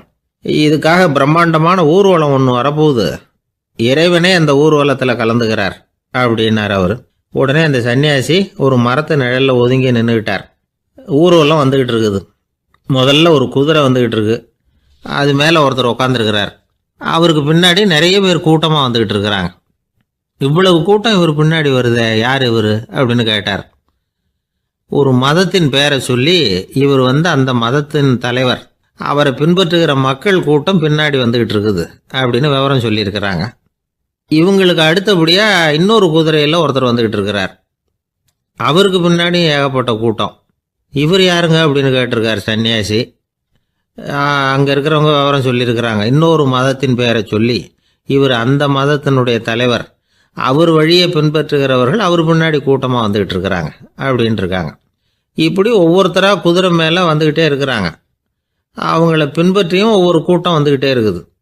அந்த பெரிய ஊர்வலம் அது பாட்டுக்கு போய்கிட்டு இருக்குது. கடைசியாக அது முடிஞ்சது ரொம்ப நேரம் கழித்து.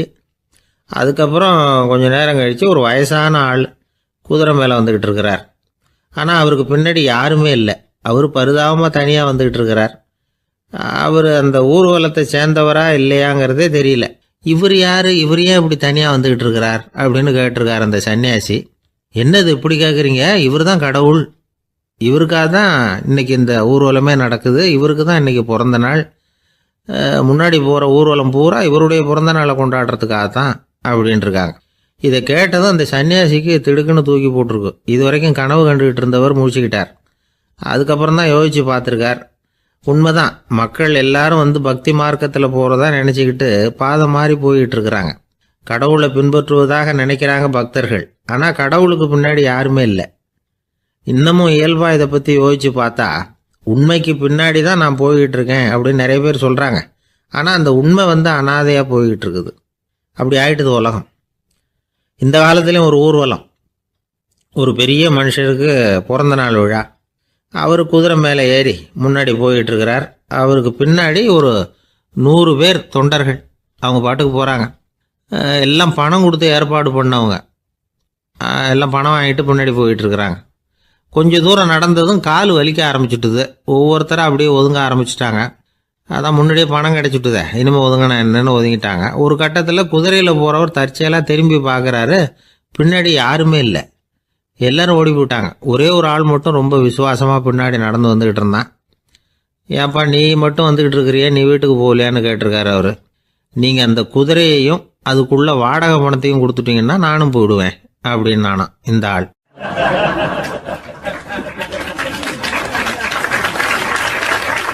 ஒரு ஊரில் ஒரு ஆள் இருந்தான். தையல் கடை வச்சுருந்தான். அவங்ககிட்ட ஒருத்தன் ஒரு சட்டை துணி எடுத்து கொடுத்து தைக்க சொல்லியிருந்தான். வர்ற சனிக்கிழமை வா வந்து வாங்கிட்டு போ அப்படின்னு அவன் சொல்லியிருந்தான். அதே மாதிரி இவன் வந்தான். அவன் தச்சு வச்சிருந்த சட்டையை கொடுத்தான். இவன் வாங்கி அங்கேயே போட்டு பார்த்தான். கை நீளம் ஒன்றுக்கு ஒன்று வித்தியாசமாக இருந்தது. வலது கை இடது பக்கத்தை விட நீளம் குறைச்சலாக இருந்தது. அவன் முணுமுணுக்க ஆரம்பிச்சுட்டான். என்ன இது இப்படி தைச்சுட்டியேன்னு. இதுக்கு அவன் சொன்னான், ஐயையோ இதுக்காகவா சங்கடப்படுறீங்க, வலது கையை மட்டும் கொஞ்சம் உள்ள இழுத்தாப்புல வச்சுக்கிட்டீங்கன்னா சரியா போகுது. மற்றபடி அந்த சட்டையில் உள்ள கலை அம்சத்தை கவனிங்க. எவ்வளோ அற்புதமாக தைச்சிருக்கேன் பாருங்க. ஒரு சின்ன குறைய இப்படிலாம் பொருட்படுத்த வேண்டியதில்லை. நான் சொன்னது மாதிரி கையை கொஞ்சம் உள்ள இழுத்தது மாதிரி வச்சுக்கிட்டு நடந்து போங்க, ஜோராக இருக்கும் அப்படின்னா. அவனும் யோசிச்சு பார்த்தான். சரியான யோசனையாக தான் தோணுச்சு. கொஞ்சம் முயற்சி பண்ணி வலது கையை கொஞ்சம் உள்ள இழுத்து சட்டை சரியாக இருக்கிறது மாதிரி பண்ணிக்கிட்டான். இப்போ மறுபடியும் ஒரு பிரச்சனை. வலது கையை உள்ள இழுத்த மாதிரி அப்படியே வச்சுக்கிட்டதும் முதுகு பக்கம் கொஞ்சம் துணி தளர்த்தியாக தொங்குறது மாதிரி தெரிஞ்சுது. என்ன இது முதுகு பக்கம் துணி குவிஞ்சுட்டுதே தொங்குதே அப்படின்னா மறுபடியும், அடடா இதுக்காகவா கவலைப்படுறீங்க, உடம்ப அதுக்கு தகுந்த மாதிரி கொஞ்சம் வளைச்சிக்கிட்டா சரியா போடுது. இதுக்காக அந்த அழகான தையலை பிரித்து அதில் உள்ள கலை அம்சத்தை கெடுக்கிறதுக்கு என் மனசு இடம் தரல. எவ்வளவுக்கு தளர்த்தியா இருக்கோ அவ்வளவுக்கு கொஞ்சம் உடம்ப வளைச்சி அப்படி குனிஞ்சது மாதிரி போங்க போதும் அப்படின்னா. அதுவும் நல்ல யோசனையாக தான் பட்டுது இவனுக்கு. சரின்னு சொல்லிவிட்டு புறப்பட்டான். தெருவில் இறங்கினான். கையை கொஞ்சம் உள்ள இழுத்தான். உடம்ப கொஞ்சம் முன்னால் வளைச்சான். சட்டைக்கு தகுந்த மாதிரி உடம்ப பண்ணிக்கிட்டான். மெதுவாக நடந்து போகிறான். இப்போ எதிரில் இன்னொருத்தன் வரான். இவனை பார்க்குறான். இவன் போட்டிருக்கிற சட்டையை பார்க்குறான். ஆஹா அற்புதம்ங்கிறான். சும்மா சொல்லக்கூடாது, ரொம்ப நல்லா இருக்குது. நிச்சயமா இது இந்த ஊர் மேலே தெருவில் இருக்கிற ஒருத்தன் இருக்கானே, அவன் தைச்சதாக தான் இருக்கணும் அப்படின்னா. இதை கேட்டதும் அவனுக்கு ஆச்சரியம். எப்படி அவ்வளவு கரெக்டாக கண்டுபிடிச்சிங்க அப்படின்னு கேட்டிருக்கான். இதுக்கு அந்த வழிபோக்கன்னு சொன்னானா, அவன் ரொம்ப கெட்டிக்காரன். உங்களை மாதிரி உடம்பும் கையும் வளைஞ்சு போன ஒரு ஆசாமிக்கு அவனை தவிர வேற யாராலேயும் இவ்வளவு பொருத்தமான ஒரு சட்டையை தைக்க முடியாது அப்படின்னானா. பாருங்க, அவனுக்காக இவன் அனுசரிக்க போய் இவனோட நிலைமை எப்படி ஆயிடுது பாருங்க. இதே மாதிரி தான் சில சடங்குகளும் சம்பிரதாயங்களும் நம்மளை கோமாளி ஆக்கி விட்டுரும். எதுவாக இருந்தாலும் அதில் அறிவுபூர்வமான அணுகுமுறை அவசியம். ஒரு நர்ஸ் அவசரமா ஓடி டாக்டர் கிட்ட சொல்லிச்சான், டாக்டர் ஒரு தப்பு நடந்து போச்சு, 10ஆம் நம்பர் பெட்ல இருக்கிற பேஷண்ட்டுக்கு காலில் ஆபரேஷன் பண்றதுக்கு பதிலாக கையில் ஆபரேஷன் பண்ணி விட்டீங்க. கை ஆபரேஷன் பண்ணிக்க வேண்டிய ஆள் 7ஆம் நம்பர் பெட்ல இருக்கார் அப்படின்னு தான். அதுக்கு ஒரு பதட்டப்படாம சொன்னாராம், பரவாயில்ல இவரை தூக்கி 7ஆம் நம்பர் பெட்ல போட்டுரு அப்படின்னாராம்.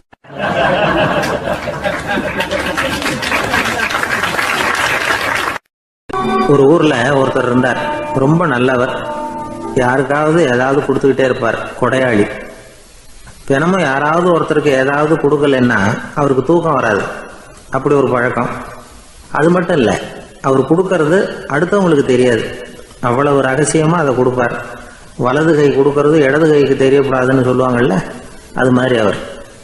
ஒரு நாள் ராத்திரி அவர் ஏற்கனவே தயாராக கட்டி வச்சிருந்த பணம் முடிச்ச கையில் எடுத்துக்கிட்டு வீட்டை விட்டு வெளியில் வந்தார். தெருவில் இறங்கி நடந்தார். இன்னைக்கு யாருக்கு தர்மம் செய்யறது அப்படின்னு யோசனை பண்ணிட்டு இருட்டில் நடந்து வந்துகிட்டு இருக்கிறார். யாரோ ஒருத்தர் எதிரில் வர்றது மாதிரி தெரிஞ்சுது. உடனே அவர் கிட்ட போனார். தன்கிட்ட இருந்த பணம் முடிச்சு அவசரமாக அவர் கையில் திணிச்சுட்டு திரும்பி வந்துட்டார். அப்பாடா, ஒரு வழியாக யாருக்கும் தெரியாமல் இன்னைக்கு தர்மம் பண்ணியாச்சு அப்படிங்கிற மகிழ்ச்சி, மன நிறைவு அவர் முகத்தில். நிம்மதியாக தூங்கினார். அப்புறம் எழுந்திரிச்சார்.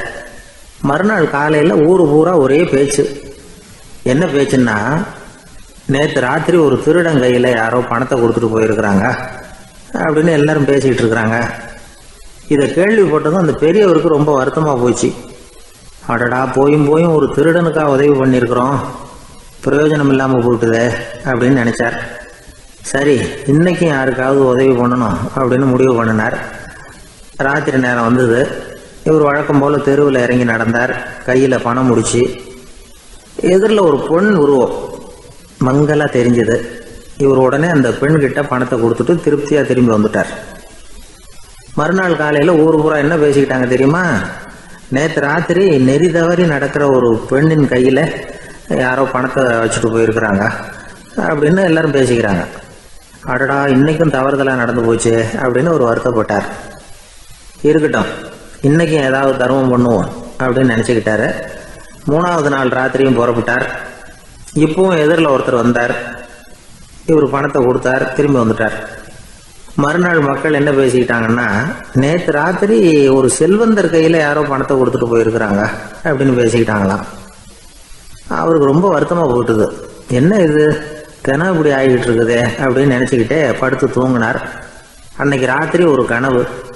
அந்த கனவுல இறைவன் வந்து சொன்னாராம், இதை பாருப்பா, நீ கொடுத்த தர்மம் வீணா போயிடல. உங்ககிட்ட பணம் வாங்கின அந்த திருடன் திருந்திட்டான், அந்த பொண்ணும் திருந்திட்டா, அந்த செல்வந்தனும் கொடையாளி ஆயிட்டான், எல்லாருக்கும் உதவி பண்ண ஆரம்பிச்சுட்டான் அப்படின்னு சொன்னாராம். இந்த கதையை சொன்னவர் யாருன்னா நபிகள் நாயகம். இதுல உள்ள கருத்து என்னன்னா, நல்ல மனசோட தர்மம் பண்ணுனா அது வீணா போறதில்லை. இன்னொரு கருத்து, தர்மம் வந்து தன்னை மட்டுமல்ல அடுத்தவங்களையும் தீமையிலிருந்து காப்பாற்றும். இதுதான் நாம புரிஞ்சுக்க வேண்டியது. இந்த காலத்திலேயும் இது மாதிரி சில சம்பவங்கள் நடக்கிறது உண்டு. ஒரு பெரியவர் இருட்டில் நடந்து வந்துகிட்டு இருந்தாரு. எதிரில் வந்த ஒருத்தன் வலுக்கட்டாயமாக ஒரு கையை பிடிச்சி ஒரு பண முடிப்பை கொடுத்து வச்சுக்க சொல்லிவிட்டு விலகி போயிட்டான். பெரியவருக்கு ஆச்சரியம், இந்த காலத்திலையும் இப்படி வலது கை கொடுக்கறது இடது கைக்கு தெரியக்கூடாதுன்னு நினைக்கிற கொடையாளிகள் உண்டு போல இருக்கு அப்படின்னு யோசனை பண்ணிக்கிட்டே நடந்தார். கொஞ்சம் தூரம் போயிருப்பாரு. அதுக்குள்ள அதே ஆள் திரும்பி வந்தான். கொடுத்த பண முடிப்பை திருப்பி கொடுங்க அப்படின்னு கேட்டு வாங்கிட்டான். இவருக்கு ஒன்றும் புரியல. ஏன் இப்படி பண்ணுறேன்னார். அது ஒன்றும் இல்லைங்க, கொஞ்ச நேரம் இதை உங்ககிட்ட கொடுத்து வச்சிருந்தேன், அவ்வளவுதான் அப்படின்னா. ஏன்னு கேட்டார். என்னை பின்னாடி போலீஸ் தேடிக்கிட்டு வந்துக்கிட்டு இருக்குது, அதுதான் அப்படி பண்ணேன், இப்போ போயிட்டுது, இனிமேல் ஒன்றும் பயமில்லை அப்படின்னு சொல்லிவிட்டு அவன் பாட்டுக்கு நடந்து போகிறான்.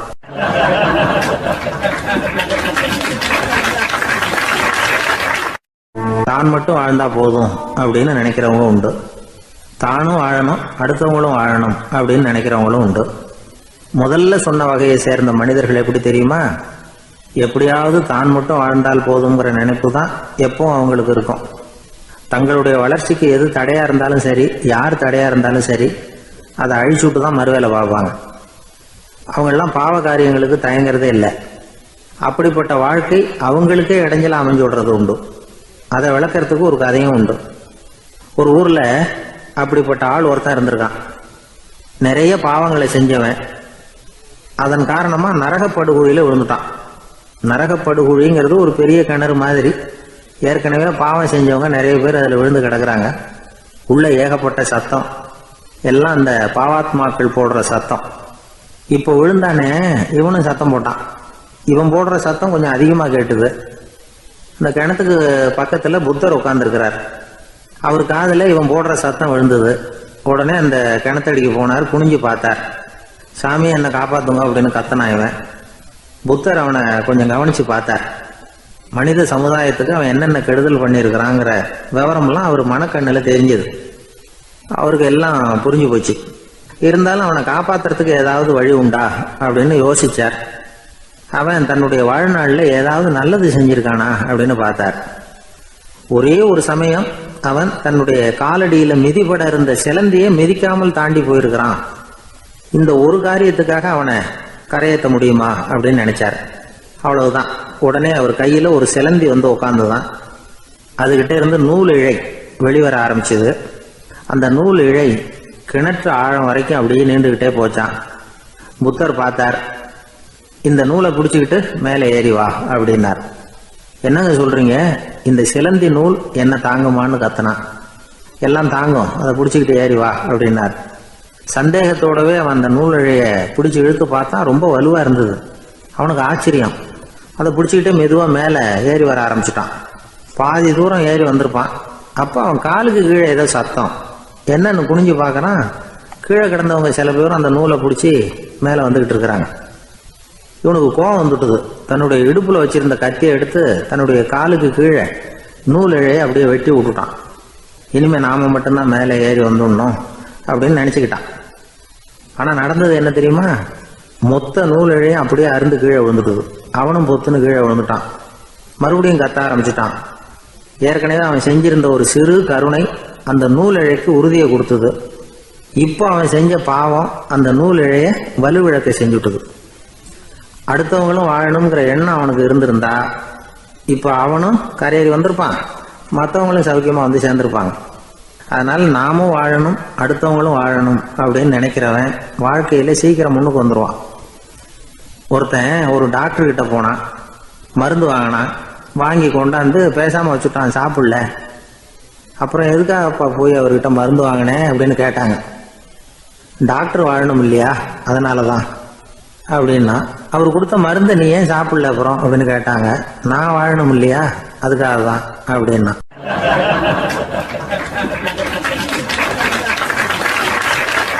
அவர் ஒரு பெரிய குடும்பத்துல பிறந்தவர்.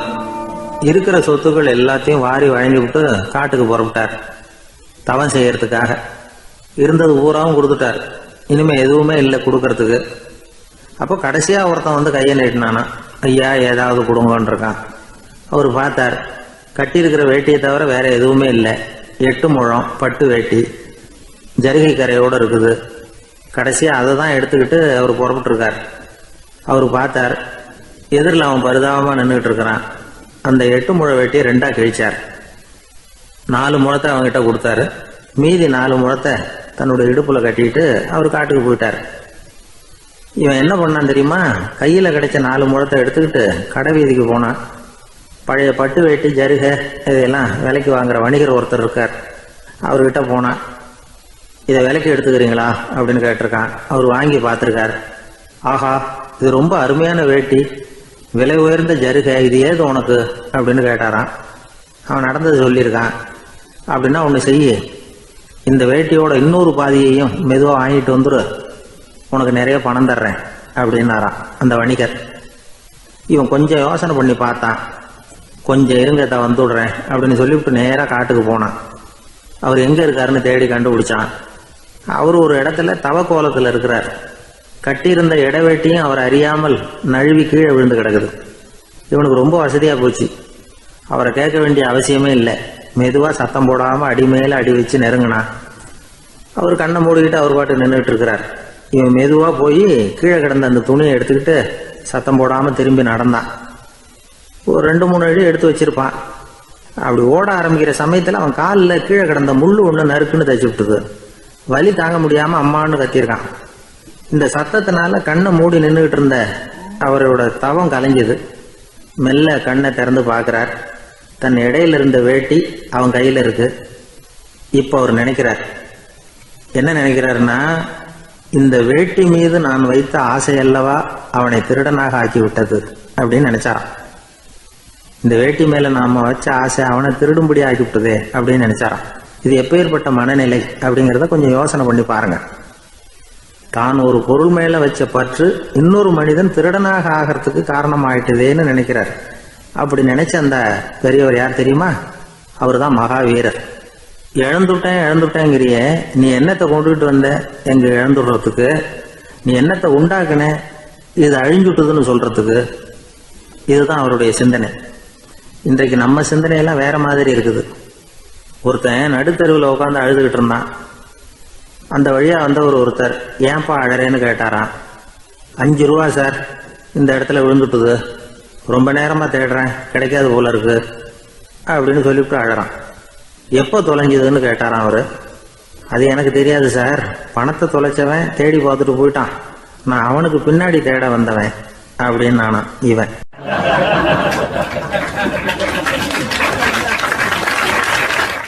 ஒரு ஊரில் ஒரு ஆள் இருந்தான்.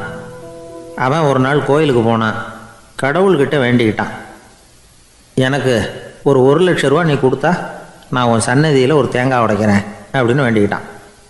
கடவுள் பார்த்தார். உடனே அவன் கண் முன்னாடி தோன்றினார்.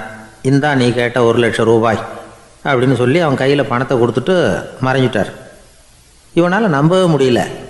இவ்வளவு சுலபமாக கிடைக்கும்னு தெரிஞ்சிருந்தா அனாவசியமாக ஒரு தேங்காய் உடைக்கிறேன்னு வேண்டியிருக்க வேண்டியது இல்லையே அப்படின்னு நினச்சான். இருந்தாலும் வேண்டுதலை நிறைவேற்ற வேண்டியது கடமை. அதுக்காக என்ன பண்ணால், பக்கத்தில் ஒரு கடைக்கு போனான். ஒரு தேங்காயை கையில் எடுத்தான். இது என்ன விலைன்னு கேட்டான். 5 ரூபான்னார் கடையில் இருந்தவர். அதிகமாக இருக்குதே விலைன்னா. அப்படின்னா ஒன்று செய்யுங்க, அடுத்த ஊருக்கு போங்க, அங்கே தென்னந்தோப்பு அதிகம், அதனால் அங்கே இதை விட குறைஞ்ச விலைக்கு கிடைக்கும் அப்படின்னார். சரின்னு அடுத்த ஊருக்கு கிளம்புனான். அங்கே போய் விசாரித்தான். ஒரு தேங்காய் 3 ரூபாய் விலைன்னாங்க. இதுவும் அதிகமாக தெரியுதேன்னா. அப்படின்னா ஒன்று செய்ய, அதுவும் அந்த ஆற்று ஓரமாக ஒரு தென்னை மரம் இருக்குது பார், அதில் நீயே ஏறி பறிச்சுக்கோ, ஒரு தேங்காய்க்கு 1 ரூபா கொடுத்தா போதும் அப்படின்னார் அந்த தோப்புக்கு சொந்தக்காரரு. இவனுக்கு மரம் ஏற தெரியாது. இருந்தாலும் ஆசை யாரை விட்டுது, விலை சல்லிசாக இருக்குதே. ஆற்று ஓரம் போனால் தட்டு தடுமாறி அந்த மரத்தில் ஏறினா அந்த தென்னை மரம் வளைஞ்சி ஆற்று பக்கம் போய் அப்புறம் நிமிர்ந்து இருந்தது. அதாவது மரத்தின் உச்சி சரியாக ஆற்றுக்கு நடுவில் இருந்தது. ஆற்றுல வெள்ளம் கரைபுரண்டு ஓடிக்கிட்டு இருக்கு. இவன் கடவுள் கொடுத்த 1,00,000 ரூபாயை மடியில் வச்சு இறுக்கி கட்டிக்கிட்டான். உச்சிக்கு போய் காய் பறிக்கிற சமயத்தில் காற்றும் மழையும் பலமாக கலந்து அடிக்க ஆரம்பிச்சுட்டுது.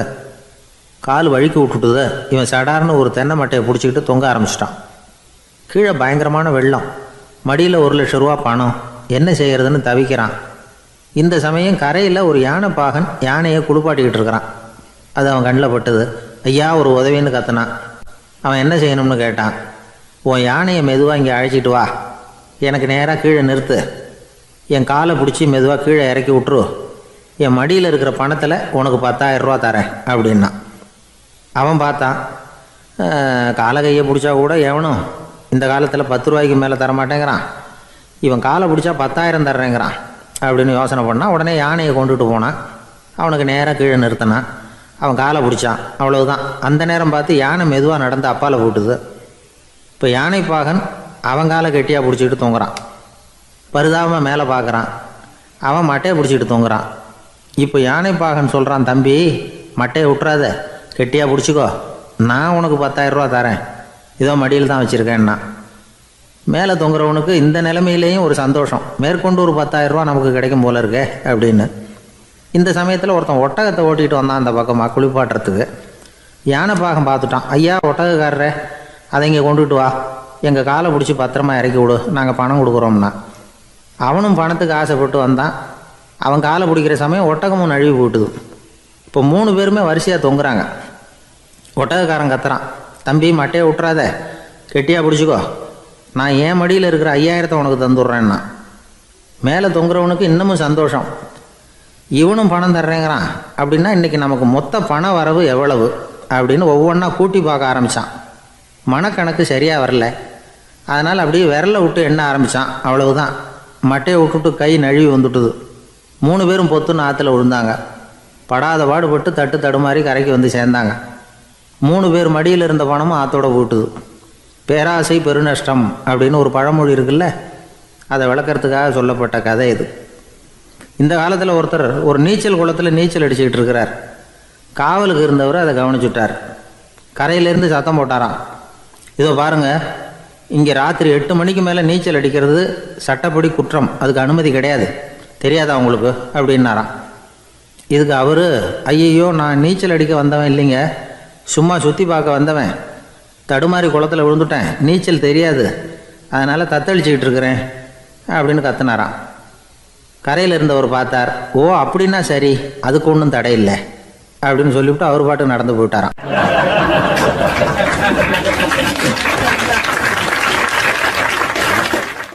நம்மளை மாதிரி ஒரு ஆசாமி அவன் நம்மளை மாதிரியே கற்பனை பண்ணான். அதாவது நாம தான் இந்த உலகத்தில் ரொம்பவும் கஷ்டப்படுறோம், மற்றவங்க எல்லாம் சந்தோஷமா இருக்கிறாங்க அப்படின்னு அவன் நினச்சிக்கிட்டான். அவன் ஒரு நாள் கடவுளை வேண்டிக்கிட்டானான், சுவாமி இந்த உலகத்தில் எவ்வளவோ பேர் இருக்கிறாங்க, ஒவ்வொருத்தருக்கும் ஒவ்வொரு விதமான கஷ்டம் இருக்கலாம், ஒத்துக்கிறேன், இருந்தாலும் எனக்கு அது கொஞ்சம் அதிகமாக இருக்கிறது மாதிரி தெரியுது, அதனால நீங்க எனக்காக ஒரு சின்ன உதவி செஞ்சா போதும். அது வேற ஒண்ணும் இல்ல, என்கிட்ட இருக்கிற துயரங்களை இன்னொருத்தர் யாருகிட்டயாவது கொடுத்துருங்க, அவர்கிட்ட இருக்கிற துயரங்களை என்கிட்ட மாத்தி கொடுத்துருங்க. ஒரு மியூச்சுவல் டிரான்ஸ்பர், அவ்வளவுதான். அப்படி பண்ணிவிட்டா போதும் அப்படின்னு வேண்டிக்கிட்டானா. அன்னைக்கு ராத்திரியே அவன் ஒரு கனவு கண்டிருக்கான். வானத்திலிருந்து ஒரு குரல் கேட்டிருக்கு. அது என்ன சொல்லிச்சு தெரியுமா? ஏ ஜனங்களே, எல்லாரும் அவங்க கஷ்டங்களை ஒரு பையில போட்டு எடுத்துக்குங்க. அப்படி எடுத்துக்கிட்டு நேரா இந்த ஊர் எல்லையில இருக்கிற கோயிலுக்கு வந்து சேருங்க அப்படின்னு அந்த குரல். ஆஹா, கடவுள் நம்ம பிரார்த்தனைக்கு செவி சாய்ச்சுட்டார் அப்படின்னு சந்தோஷப்பட்டான் இவன். உடனே என்ன பண்ணா, தன்கிட்ட இருந்த கஷ்டத்தையெல்லாம் ஒரு சாக்கு பையில போட்டு எடுத்துக்கிட்டான். வீட்டை விட்டு வெளியில வந்தான். தெருவில் இறங்கி நடக்கிறான். அங்க பார்த்தா ஏகப்பட்ட பேர் ஆளுக்கு ஒரு பைய தூக்கிக்கிட்டு கோயிலுக்கு போயிட்டு இருக்கிறாங்க. சில பேர் மூட்டையா கட்டி தலையில சுமந்துக்கிட்டு போயிட்டு இருக்கிறாங்க. இவன் பார்த்தான். இவனுக்கு ரொம்ப ஆச்சரியமா இருந்தது. ஏன்னா எல்லாரும் வச்சிருக்கிற பைய இவன் பைய விட பெருசா இருந்தது. இவன் பை தான் இருக்கிறதுலயே கொஞ்சம் சின்னதா தெரிஞ்சது. இப்ப அவன் மறுபடியும் சாமியை வேண்டிக்கிட்டான். கடவுளே, இப்ப உள்ள சூழ்நிலையை கவனிச்சா என்கிட்ட இருக்கிற பைய பரவாயில்லன்னு தோணுது. அதனால வேற பை எதையும் மாத்த வேணாம், இதுவே பரவாயில்ல, இந்த பையோட திரும்பி வீட்டுக்கு போனா போதும்னு நினைக்கிறேன் அப்படின்னு ஏதோ நினைக்க ஆரம்பிச்சுட்டான் அவன். எல்லாரும் கோயிலுக்கு போய் சேர்ந்தாங்க. கோயில்ல அந்த குரல் மறுபடியும் கேட்டுது. எல்லாரும் அவங்கவுங்க பைகளை சோகத்துல தொங்க விடுங்க. திடீர்னு விளக்குகள் அணையும், மணி அடிக்கப்படும், அதுதான் அடையாளம். அந்த சமயத்துல இருட்டுல உங்களுக்கு வேண்டிய பைய நீங்க மாத்தி எடுத்துக்கலாம், தேர்ந்தெடுத்துக்கலாம். வெளிச்சம் இருக்கிறப்பவே உங்களுக்கு பிடிச்ச பைக்கு பக்கமா பார்த்து நீங்க நின்னுக்கலாம் அப்படின்னு சொல்லி விவரம் சொல்லிச்சான் அந்த குரல். அப்படி சொன்னதுக்கு அப்புறம் திடீர்னு விளக்கு அணைஞ்சுது, மணி அடிச்சுது. கொஞ்ச நேரம் கழிச்சு மறுபடியும் விளக்குகள்லாம் எரிஞ்சுது. இப்போ பார்த்தா எல்லாரும் அவங்கவுங்க பையையே கெட்டியா பிடிச்சிட்டு நிக்கிறாங்க. இவனும் அப்படியே நிக்கிறான். இவன் மெதுவா பக்கத்துல நிக்கிறவங்க கிட்ட கேட்டானா, ஏன் நீங்க பைய கையிலேயே வச்சிருக்கிறீங்க, செவுத்துல மாட்டலையா அப்படின்னு கேட்டிருக்கான். இல்லப்பா, நீ ஏன் கையிலேயே வச்சிருக்கிறியோ அதே காரணத்துக்காக தான் நாங்களும் வச்சிருக்கிறோம். நம்ம கவலைகளை பத்தி நமக்கு ஓரளவுக்காவது தெரியும். ஆனா மற்றவங்க கவலைகள் நமக்கு பரிச்சயம் இல்லாதவை, பழக்கம் இல்லாதது. அதனால நமக்கு தெரிஞ்ச கவலைகளை சமாளிக்கிறது சுலபம். தெரியாததை சமாளிக்கணும்னா மறுபடியும் ஆரம்பத்தில இருந்து ஆரம்பிக்கணும். அதனால பழைய நண்பர்களோட வாழறது தான் மேல் அப்படின்னு ஆனான். அதுக்கப்புறம் அவன் தன்னோட பைய போதும்னு வீட்டுக்கு திரும்பி வந்துட்டானான். இது ஒரு பெரியவர் சொல்லி இருக்கிற கதை. அதனால நம்ம கிட்ட இருக்கிற கஷ்டங்கள் தான் பெருசு, அதை இன்னொருத்தங்கிட்ட கொடுத்துட்டு மாத்திக்கலாம் அப்படின்னு நினைக்கிறது தப்பு. இதே மாதிரி இன்னொரு சம்பவம். ஒரு ஊர்ல ஒரு நாள் ராத்திரி ஆகாயத்திலிருந்து கடவுள் குரல் கேக்குது. இந்த ஊர்ல இருக்கிற ஜனங்கள்லாம் கொஞ்சம் கவனிங்க, உங்களுக்கு ஒரு செய்தி. அதாவது இங்க இருக்கிற ஜனங்கள்லயே கொஞ்சம் கூட கவலையே இல்லாத ஆள் யாருன்னு எனக்கு தெரியணும். அதனால எல்லாரும் அவங்க கவலைகளை ஒரு பையில போட்டு எடுத்துக்கிட்டு கோயிலுக்கு வாங்க அப்படின்னாரு கடவுள். உடனே வரிசையா எல்லாரும் வர ஆரம்பிச்சாங்க. எல்லார் கையிலயும் பை இருந்தது, சின்னதும் பெருசுமா. கவலையே இல்லாத ஆள் யாருன்னு தேடினார் கடவுள். ஒரே ஒரு ஆள் மட்டும் கையில எதுவும் இல்லாம வெறும் கையை வீசிக்கிட்டு ரொம்ப ஜாலியா நடந்து வந்துகிட்டு இருந்தான்.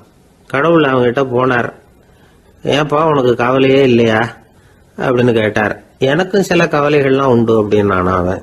எங்க அதெல்லாம்னு கேட்டிருக்காரு கடவுள். பின்னாடி லாரியில வந்துகிட்டு இருக்கு அப்படின்னு அவன்.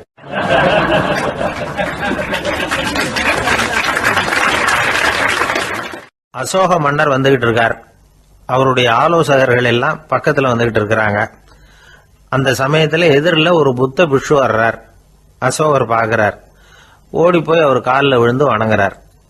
அசோக மன்னரின் தலை அந்த புத்த துறவியின் பாதத்துல பட்டுக்கிட்டு இருக்கு. பக்கத்துல நின்றுகிட்டு இருந்த அமைச்சருக்கு இது ரொம்ப சங்கடமா போச்சு.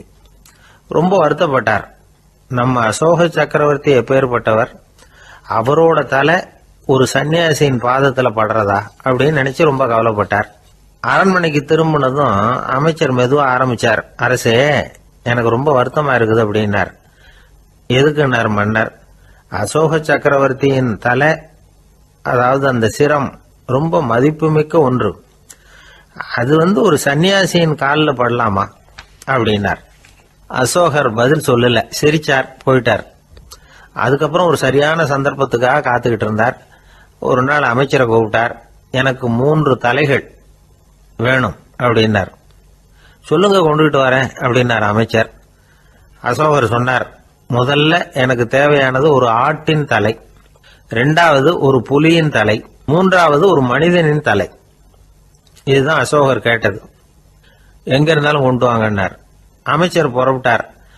ஆட்டுத்தலை புலித்தலை கிடைச்சிட்டுது. அப்புறமா ஒரு சுடுகாட்டுக்கு போய் ஒரு மனித தலையும் சேகரம் பண்ணிட்டு ராஜா கிட்ட வந்துட்டார். அரசே, உங்கள் ஆணைப்படி 3 தலைகளையும் கொண்டு வந்திருக்கிறேன்னார். அசோகர் பார்த்தார். ரொம்ப நல்லது, இப்ப இது 3ஐயும் எடுத்துக்கிட்டு போய் சந்தையில வித்துட்டு வாங்க அப்படின்னார். அமைச்சர் அதுகளை எடுத்துக்கிட்டு சந்தைக்கு போனார். முதல்ல ஆட்டுத்தலை நல்ல விலைக்கு வித்து போச்சு. நல்ல விலை கொடுத்து வாங்கிட்டு போட்டாங்க. அடுத்தபடியா புலி தலைய ஒருத்தர் வாங்கிட்டார். அதை பாடம் பண்ணி வீட்டில் மாட்டி வைக்கலாமே அப்படின்னு நினைச்சு அதையும் வாங்கிட்டு போட்டார். மனித தலையை மட்டும் வாங்கறதுக்கு யாரும் முன் வரல. எல்லாரும் அதை பார்த்துட்டு விலகி போக ஆரம்பிச்சாங்க. அமைச்சர் திரும்பி வந்தார். அரசே, இந்த தலையை மட்டும் யாரும் வாங்க மாட்டேங்கிறாங்க அப்படின்னார். சரி, பரவாயில்ல, இதை இலவசமாவே எனாமாவே யாருக்கிட்டையாவது கொடுத்துட்டு வந்துருங்க அப்படின்னார். அமைச்சர் மறுபடியும் சந்தைக்கு போனார். இதை இலவசமா தரேன், இதை வாங்கிக்கோங்க அப்படின்னார். அப்பவும் அதை யாரும் வாங்கிக்கிறதுக்கு தயாரா இல்லை. மறுபடியும் திரும்பி வந்து மன்னர்கிட்ட விவரத்தை சொன்னார். இப்போ மன்னர் சொல்றார், அமைச்சரே, உயிர் இருக்கிற வரைக்கும் தான் இந்த தலைக்கு மதிப்பு. ஜீவன் போனதுக்கு அப்புறம் அதோட மதிப்பும் போயிடுது. அதனால மதிப்பு இருக்கும் பொழுதே பெரியவர்கள் பாதம் பணிந்து அந்த புனிதத்தை பெற்றுக்கொள்ளணும் அப்படின்னார். பணிவுங்கிறது வேற, அடிமைத்தனம்ங்கிறது வேற. பெரியவர்களை பணிவது நமக்கு பெருமை தரக்கூடிய விஷயம்.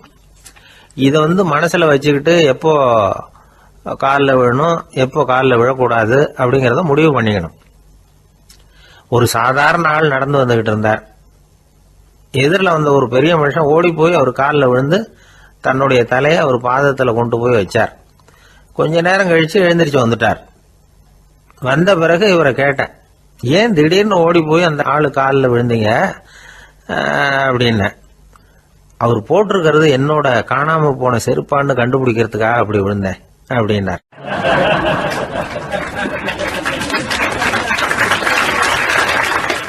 ஒரு காட்டுல ஒரு நரி இருந்தது. ஒரு நாள் காலை நேரம் அது தன்னுடைய இருப்பிடத்திலிருந்து வெளியில வந்தது. கொஞ்ச தூரம் நடந்து வந்தது. அப்பதான் அது தன்னோட நிழலை கவனிச்சு பார்த்தது. பார்த்தா அது ரொம்ப நீளமா பெருசா இருக்குது. காலை நேரத்துல நிழல் அப்படித்தானே இருக்கும். ஆனா அந்த நரிக்கு அந்த விஷயம் தெரியல. தன்னுடைய நீண்ட பெரிய நிழலை பார்த்து ஆச்சரியப்பட்டது. ஆஹா, நாம இவ்வளவு பெருசாவா இருக்கிறோம் அப்படின்னா என்னுடைய காலை சாப்பாட்டுக்கு ஒரு யானை இல்லைன்னா ஒரு ஒட்டகம் கிடைச்சாதான் சரியா இருக்கும் போல இருக்கு அப்படின்னு முடிவு பண்ணிக்கிட்டது. உடனே ஒரு யானை அல்லது ஒட்டகத்தை தேடி அலைஞ்சது, எங்க கிடைக்கும்னு. கிடைக்கவே இல்லை. மத்தியானம் 12 மணி ஆயிட்டுது. பசியோடு அலையுது. இப்ப தன்னோட நிழலை பார்த்தது. அது மத்தியான நிழல் எப்படி இருக்கும், அது ரொம்பவும் குறுகி போய் தெரிஞ்சது. உடனே அந்த நரி என்ன நினைச்சுக்கிட்டு தான் தெரியுமா, காலை ஆகாரம் சாப்பிடாததுனால நம்ம உடம்பு இப்படி அழிச்சு போட்டுதே அப்படின்னு நினைச்சுக்கிட்டு தான். கொஞ்ச நேரம் கழிச்சு மறுபடியும் தன்னுடைய நிழலை பார்க்குது. அது இன்னமும் குறுகி போய் காலடியிலேயே வந்துட்டுது. அதுக்கு பயமா போயிடுது. ஐயோ, இன்னும் கொஞ்ச நேரத்துல நாம இறந்துருவோம் போல இருக்க. இப்ப என்ன செய்யறது? இந்த சமயத்துல ஒரு எறும்பு கிடைச்சா கூட போதும், அதை நம்ம காலை ஆகாரமா நினைச்சு சாப்பிட்டுள்ளாமே அப்படின்னு நினைச்சுதான். நம்முடைய நிழல் கூட நம்மள மாதிரியே தான் அடிக்கடி மாறிக்கிட்டே தான் இருக்குது. அது எப்பவும் ஒரே மாதிரி இருக்கிறது இல்ல. மனிதனுக்கு ஏற்படுகிற தன்முனைப்பு இருக்கு பாருங்க, ஈகோ, அது கூட ஒரு நிழல் மாதிரி தானா. அப்படி நினைக்க ஆரம்பிச்சுட்டா அதனால ஏதும் பிரச்சனை வராதான். தன்முனைப்பை நிழல் போலவே ஏற்றுக்கொள்ளுங்கள் அப்படிங்கிறது பெரியவங்க கருத்து. ஒரு காரியத்தை வெற்றிகரமா நல்ல விதமா செஞ்சு முடிக்கிறோம்னு வச்சுக்கோங்க, அந்த சமயத்துல ஒரு வித நுட்பமான தற்பெருமை நமக்குள்ள உண்டாகுது.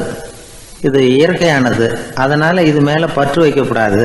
அப்படி வைக்க ஆரம்பிச்சுட்டா அந்த தற்பெருமை ஒரு நிரந்தர விருந்தாளியா நம்ம கிட்ட தங்கிக்கும். நம்ம நிழல் எப்படின்னு பாருங்க, நாம நடக்கும் பொழுது நம்ம பின்னாடியே வரும். தன்முனைப்பையும் அப்படியே நினைச்சுக்குங்க. நிழல் யாருக்கும் எந்த பிரச்சனையையும் உண்டாக்குறது இல்லை. ஆனா அந்த நிழலை கண்டே நாம பயப்பட ஆரம்பிச்சுட்டா நாம எதுலையும் வெற்றி காண முடியாது. நிழலோட சண்டை போடக்கூடாது.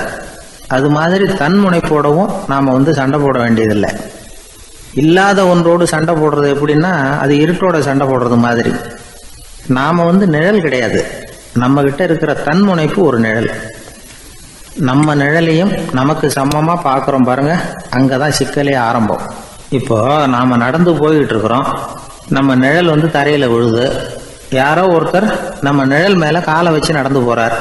உடனே அவர்கிட்ட சண்டைக்கா போறோம், ஏண்டா என் நிழலை மிதிச்ச அப்படின்னு. நமக்கு தெரியும் அது நிழல் தாங்கிறது. அவர் உங்க மேல நடக்கல, உங்களுடைய நிழல் மேலதான் நடக்கிறார். அது மாதிரி உங்க தன்முனைப்பின் மேல யாராவது நடந்தா உங்களை அவமானப்படுத்துறதா நினைக்கிறீங்க. காரணம், நாமளும் நம்ம தன்முனைப்பும் ஒண்ணுங்கிற நினைப்பு தான் காரணம், மற்றபடி வேற ஒன்றும் கிடையாது. நம்ம நிழல் மேல நடக்கிறவர் நம்மளை காயப்படுத்துறது இல்லை. தன்முனைப்பை வேண்டாத ஒன்னாவும் பார்க்க வேண்டியதில்லை. அது இயற்கை. நிழலை உங்க முன்னாடி வைக்க வேணாம், அது உங்க பின்னாடியே இருக்கட்டும். நிழலின் நிழலாகி விடாதீர்கள், நீங்கள் நீங்களாகவே இருங்கள். இதுதான் சான்றோர் சிந்தனை. ஒரு பேருந்துல ஒரே நெரிசல். ஒருத்தர் பக்கத்துல நின்றுகிட்டு இருந்தவர்கிட்ட ரொம்ப பணிவா விசாரிச்சார், ஏன் சார் நீங்க ஏதாவது பெரிய உத்தியோகத்துல இருக்கிறீங்களா அப்படின்னார். அப்படிலாம் ஒண்ணும் இல்லைங்கன்னார் அவரு. அப்படின்னா வேற ஏதாவது அரசியல்ல பெரிய பதவியில் இருக்கிறீங்களா அப்படின்னு கேட்டார். அதுவும் இல்லைங்கன்னார். சரி, பணமாவது அதிகமா வச்சிருக்கீங்களா அப்படின்னு கேட்டார். அப்படிலாம் ஒன்றும் கிடையாது சார்னார் அவரு. அப்புறம் எதுக்குடா என் காலை மிதிச்சுக்கிட்டு இருக்கிற, எடுறா காலை அப்படின்னாராம் இவர்.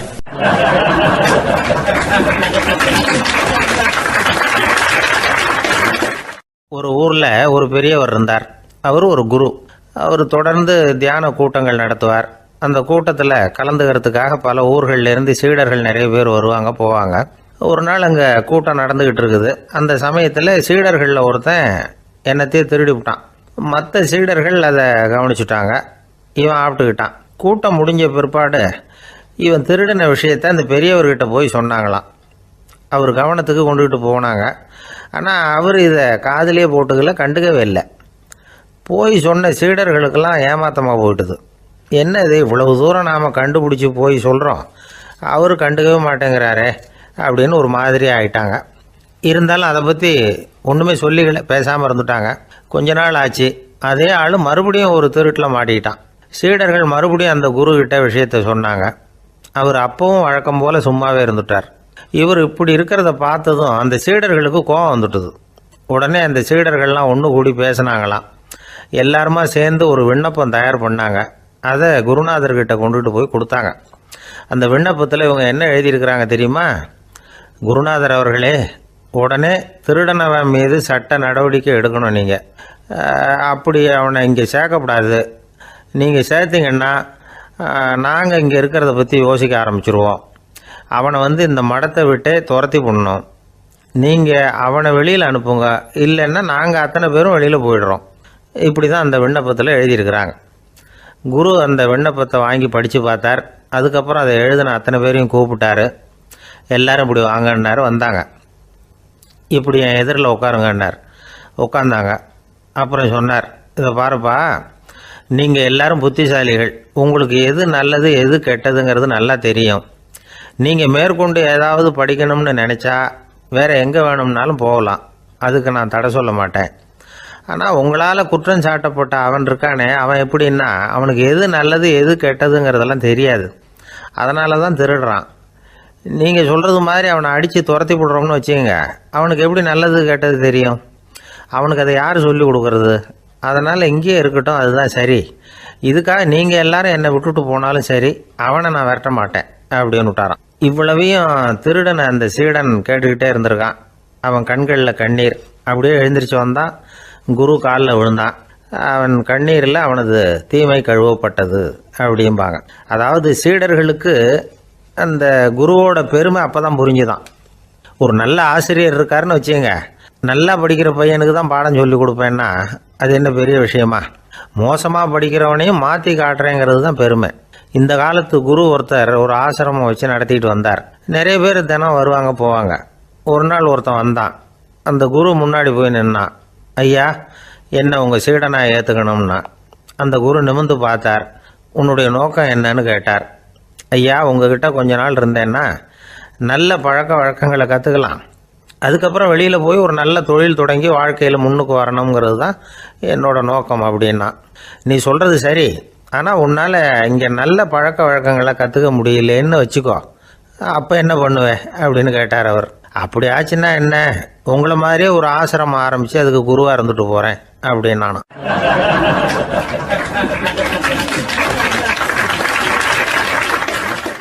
ஒரு ஆள் இருந்தார்.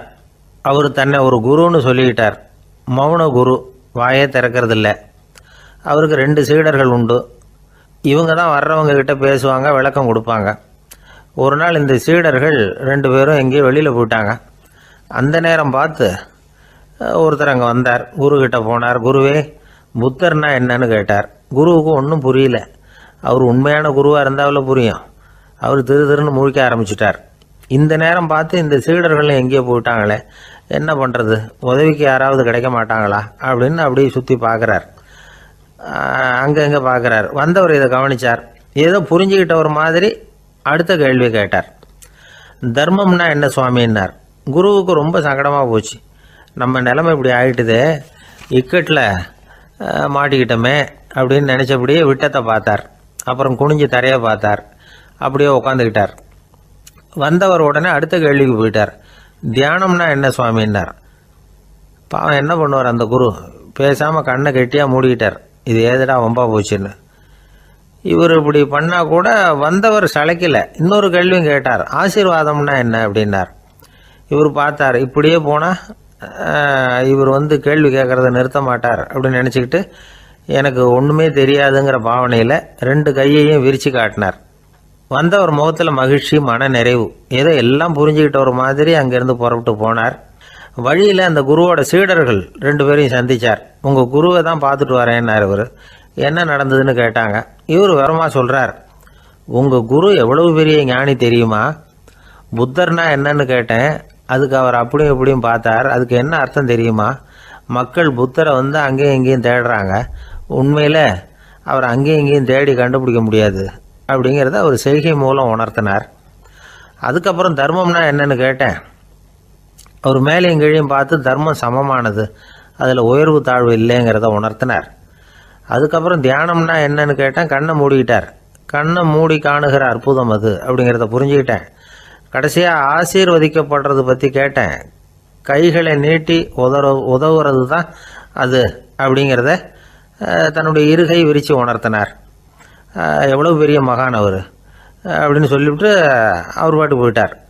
சீடர்கள் அதுக்கப்புறம் மெதுவாக குருக்கிட்ட சேர்ந்தாங்க.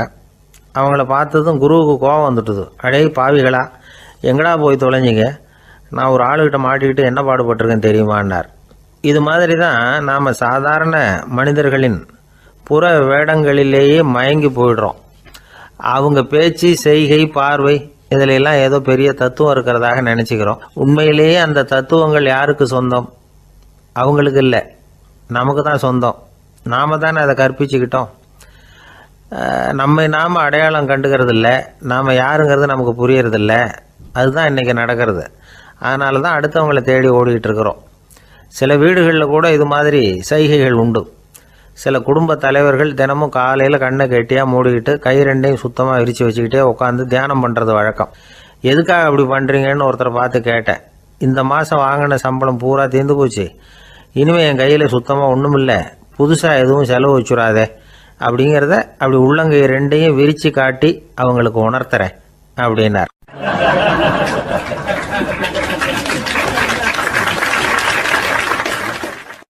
ஒருத்தன் வேகமாக ஓடி வந்தான். ஏப்பா அப்படி தலை தெறிக்க ஓடி வர்றேன்னு கேட்டேன். பின்னாடி துரத்திக்கிட்டு வருது சார் அப்படின்னா. ஏதாவது நாய் துரத்திக்கிட்டு வருது போல இருக்கு அப்படின்னு நினச்சி அவனுக்கு பின்னாடி பார்க்குறேன். கண்ணு கேட்டின தூரம் வரைக்கும் எதுவுமே தெரியல. ஏன்பா எதுவும் ஒன்றை துரத்துறது மாதிரி தெரியலையே என்ன, நல்லா பாருங்கள் சார் அப்படின்னா. பார்த்துட்டு தான் சொல்கிறேன் என்ன. இதோ பாருங்கள் சார், இதுதான் என்னை துரத்துது அப்படின்னு அவன் காட்டுறான். அவன் சுட்டி காட்டின இடத்துல பார்த்தா அங்கே அவனுடைய நிழல் தான் தெரியுது. என்னப்பா சொல்கிற அப்படின்னு சொல்லி அவனை சந்தேகமாக பார்த்தேன். அதுக்கப்புறம் தான் அவன் விவரமாக பேசினான். சார், எனக்கு என் நிழலை கண்டா பிடிக்கிறதில்ல. எப்போ பார்த்தாலும் இது என்னையே பின்தொடர்ந்து வந்துக்கிட்டு இருக்குது. இதை என்னால் சகிக்கவே முடியல. இதை என்கிட்டேருந்து பிரிக்கிறதுக்கு எவ்வளவோ முயற்சிகள்லாம் பண்ணி பார்த்துட்டேன், முடியலன்னா. அப்படி என்னென்ன முயற்சிகள் பண்ணினேன் அப்படின்னு கேட்டேன். அவன் என்னென்ன செஞ்சாங்கிறத விவரமாக சொன்னான். அவன் என்ன பண்ணியிருக்கிறான், ஒரு பெரிய குழியை தோண்டி அதில் தன்னுடைய நிழலை புதைச்சிருவோம் அப்படின்னு முடிவு பண்ணிட்டு மண்வெட்டி எடுத்துக்கிட்டு தோட்டத்து பக்கம் போயிருக்கான். ஆழமாக ஒரு குழியை தோண்டியிருக்கான். குனிஞ்சு பார்க்குறான். அந்த குழிக்குள்ளே தன்னுடைய நிழல் தெரியுது. ஆஹா, இதுதான் சமயம், நிழல் இப்போ குழிக்குள்ளே இருக்குது, மண்ணை போட்டு மூடி விடலாம் அப்படின்னு நினச்சிக்கிட்டு கொஞ்சம் மண்ணை அள்ளி போட்டான். பார்த்தா இப்போ அந்த நிழல் அந்த மண்ணுக்கு மேலே வந்து நிற்கிது. இது ஏதுடா வம்பா போச்சு அப்படின்னு அவசரமாக மண்ணை வாரி போட்டு மூடி பார்க்குறான். குழி பூராவும் மூடி விட்டு பார்க்குறான். மறுபடியும் நிழல் மேலே வந்து உட்காந்துக்கிட்டு இருக்குது. சரி, இதை குழியில் புதைக்க முடியாது அப்படின்னு முடிவு பண்ணிட்டு இதை இங்கேயே இப்படியே விட்டுட்டு ஒரே ஓட்டமாக ஓடி போடுவோம் அப்படின்னு நினச்சி எடுத்தான் ஓட்டம். அது காலை நேரம். இவன் மேற்க நோக்கி ஓடிக்கிட்டு இருக்கிறான். ஓடி ஓடி பார்க்குறான், நிழல் இவனை விட வேகமாக இவனுக்கு முன்னாடி ஓடிக்கிட்டு இருக்கு. சரி, திரும்பி ஓடி பார்ப்போம் அப்படின்னு நினச்சிக்கிட்டு அப்படியே சடார்னு திரும்பி ஓட ஆரம்பித்தான். பார்த்தான், அப்பாடா நிழலை காணலை. கொஞ்சம் தூரம் ஓடி ஒரு இடத்துல நின்று அப்படியே சாவகாசமாக திரும்பி பார்க்குறான். பின்னாடி நின்றுக்கிட்டு இருக்குது நிழல். இப்படி ஓடி வந்து தான் இங்கே நம்ம முன்னாடி நின்று தன்னுடைய அவஸ்தையை சொல்லிக்கிட்டு இருக்கிறான். இந்த நிழலை துரத்துறது அல்லது வெட்டி விடுறது, இதுக்கு ஏதாவது வழி இருக்கா சொல்லுங்கள் சார் அப்படிங்கிறான். நமக்கு ஒன்றும் புரியல. அந்த நேரம் பார்த்து ஒரு பெரியவர் வந்தார். அவர்கிட்ட யோசனை கேட்டோம், என்ன செய்யலாம்னு. அவர் சொன்னார், இந்த பாருப்பா, நீ அங்கேயும் எங்கேயும் ஓடாத, அப்படியே கீழே படுத்துக்கொண்டார். அது நல்ல உச்சி வேலை. அவன் அப்படியே கீழே படுத்துக்கிட்டான். இப்போ அப்படி இப்படின்னு திரும்பி பார்க்குறான், நிழலை காணலை. அவன் இப்போ தான் நிம்மதியாக இருந்தான். இப்போ அந்த பெரியவர் சொன்னார், எல்லா மனிதர்களுமே இப்படி தான் ஓடிக்கிட்டு இருக்கிறாங்க. நான் எனது அப்படிங்கிற ஆணவம் தான் அவங்கள துரத்திக்கிட்டு இருக்கு. அதை விட்டுட்டு ஓடணும்னு நினச்சாலும் அது முன்னாடி வந்து நிற்கிது. பரம்பொருளை நோக்கி ஓடுறப்போ இந்த ஆணவம் பின்னாடி வந்துவிடுது. பரிபூர்ண சரணாகதிங்கிற நிலையில் அது முழுசுமாக மறைஞ்சுவிடுது. தன்னை உணர்கிற வேலை அது.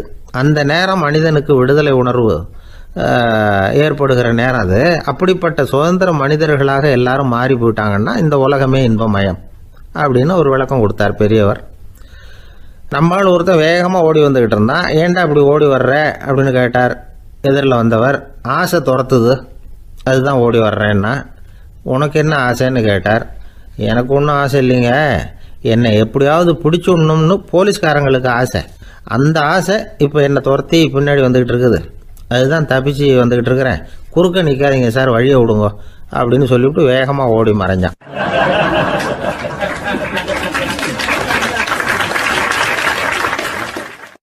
எனக்கு வாழ்க்கையில் ஒரே ஒரு ஆசை தான் சார் அப்படின்னார் ஒருத்தர். அது என்னன்னு கேட்டேன். ஆசைகளை ஒழிச்சுடணுங்கிறது தான் என்னோட ஆசை அப்படின்னார். இப்படி ஆசைகளை ஒழிக்க வேண்டும் அப்படிங்கிறதையே ஒரு ஆசையாக கொள்வது அபத்தம் அப்படிங்கிறார் ஒரு பெரியவர். இது மாதிரி ஆசைகளை ஒழிக்க ஆசைப்பட்டால் அந்த நோக்கம் நிறைவேறாதான். அந்த முயற்சியால் புதுசாக சில துன்பங்கள் தான் சேருமா. அதில் புதுசாக ஒரு ஆசை தலை தூக்கும் அப்படிங்கிறார் அவர். ஆசைகளை தானாக விழ வச்சுடலாம். அதுக்கு வழி என்ன தெரியுமா? எந்த ஒரு ஆசையையுமே பூரணமாக நிறைவேற்றி கொள்ள முடியாதுங்கிறத உணரணும். அதை உணர்ந்தால் ஆசைகள் தானாக விழுந்துடும். அதை விட்டுட்டு ஆசைகளை விட்டுடணுங்கிறதையே ஒரு ஆசையாக வச்சுக்கிட்டு அதுக்காக கடுமையாக முயற்சிகளையும் செஞ்சுக்கிட்டு நான் ஆசைகளை விட்டுட்டு ஞானோதயம் அடையிறதுக்கு கடுமையாக முயற்சி பண்ணிகிட்டு இருக்கிறேன் சார் அப்படின்னு சொல்லிக்கிட்டு இருந்தால் எந்த காலத்துலேயும் ஞானோதயம் வரப்போகிறதில்ல. அதுக்கு பதிலாக துன்பந்தான் சேரும் அப்படிங்கிறது அவரோட கருத்து. எந்த ஒரு ஆசையையும் பூரணமாக நிறைவேற்றி கொள்ள முடியாது அப்படிங்கிறத உணரணும். ஒரு ராஜா, அவர் மனசில் அமைதி இல்லை, எப்பவும் கஷ்டப்பட்டுக்கிட்டே இருந்தார். இந்த துன்பத்தை போக்குறதுக்கு பல வழிகளில் என்னென்னமோ முயற்சியெல்லாம் பண்ணி பார்த்தார். ஒன்றும் சரியாக வரல. கடைசியாக ஒரு காரியம் பண்ணார். அதாவது ஒரு வேதாந்தியை தேடிட்டு போனார். அவரை பார்த்து கேட்டார், ஐயா, என்னுடைய துன்பங்கள்லேருந்து நான் விடுபடணும், அதுக்கு சுலபமாக ஏதாவது ஒரு வழி இருந்தால் சொல்லுங்களேன் அப்படின்னு கேட்டுக்கிட்டார். அதுக்கு அந்த வேதாந்தி சொன்னார், அதுக்கு ஒரு வழி சொல்கிறேன், அது மாதிரி செய். அதாவது உன்னுடைய ராஜ்யத்துக்குள்ள போதுங்கிற மனசோட வாழுற ஒருத்தனை கண்டுபிடிக்கணும். அப்படி கண்டுபிடிச்சி அவனுடைய சட்டையை வாங்கி நீ போட்டுக்கணும். அப்படி போட்டுக்கிட்டா உன்னுடைய துன்பம் தீர்ந்துடும் அப்படின்னார். உடனே ராஜாவுக்கு ரொம்ப மகிழ்ச்சி. அரண்மனையில் இருந்த அத்தனை பேரையும் ஆளுக்கு ஒரு பக்கமாக அனுப்புனார். தேட சொன்னார். போதுங்கிற மனசுடைய ஒருத்தனை கண்டுபிடிச்சி கொண்டுகிட்டு வாங்க அப்படின்னார். எங்கெங்கேயோ தேடி கடைசியாக ஒரு ஆளை கண்டுபிடிச்சாங்க. அவன் போதுங்கிற மனசோடு இருக்கிறவன் தான். ஆனால் அவன்கிட்ட சட்டை எதுவும் இல்லை. இடையில கட்டியிருக்கிற துண்டே போதுங்கிற மனசோடு அவன் வாழ்ந்துக்கிட்டு இருக்கிறான். சட்டை இருந்தாவில் ராஜா வாங்கி மாட்டிக்க முடியும். அந்த வேதாந்தி ஏன் அப்படி சொன்னாருங்கிறதுக்கான அர்த்தம் இப்போ தான் ராஜாவுக்கு புரிஞ்சுதான். இது வரைக்கும் சொன்னதெல்லாம் ஞான மார்க்கத்தை தேடிடுறவனுக்கான உள்ள தகவல். இப்போ இன்னைக்கு இளைஞர்கள் இதை கேட்டுவிட்டு நமக்கு ஆசையே வேணாம் அப்படின்னு முடிவு பண்ணிவிட்டா வாழ்க்கையில் முன்னேறவே முடியாது. நம்முடைய முயற்சிக்கு ஆசை தான் தூண்டுகோல். அதனால் இந்த ஆசையையும் அந்த ஆசையையும் போட்டு குழப்பிக்கக்கூடாது. ஆனால் ஒன்று, பேராசை நமக்கு தேவையில்லை. நாம் படுற ஆசையிலேயும் ஒரு நியாயம் இருக்கணும். ஏன்னா நம்மளில் சில பேர் நீங்கள் தான் சார் சொன்னீங்க, அதனால தான் ஆசைப்பட்டேன், அரை தான் கிடச்சிது மிச்சம் அப்படிம்பாங்க கன்னத்தை தடவிக்கிட்டே. அதனால் இப்போல்லாம் எந்த தகவலை சொன்னாலும் ரொம்ப எச்சரிக்கையாக இருக்க வேண்டியிருக்குது. ஒரு ஆள் ஒரு கடை வச்சு வியாபாரம் பண்ணிகிட்டு இருந்தான். அவனுக்கு ரொம்ப பேராசை, நிறைய பணம் சேர்க்கணும்னு. திடீர்னு ஒரு நாள் அவனுக்கு உடம்பு ரொம்ப சுகம் இல்லாமல் போயிட்டுது. இனிமேல் பிழைக்கிறது கஷ்டங்கிற நிலைமை. மரணப்படுகையில் இருக்கிறான். சொந்தக்காரங்கள்லாம் சுற்றி உட்காந்துருக்குறாங்க. இவன் மெதுவாக கண்ணை திறந்து பார்க்குறான். என் வீட்டுக்காரி எங்கேன்னா, இதோ இருக்கேன் அப்படின்னாங்க அந்த அம்மா. பசங்கள்லாம் எங்கேங்கிறான். இதோ பக்கத்தில் தான் நின்றுட்டு இருக்கிறோங்கிறாங்க.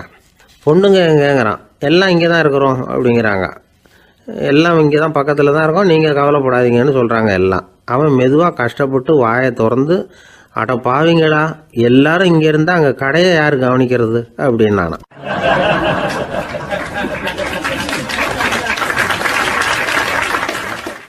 ஜப்பானில் உள்ள ஒரு புத்த விகாரை.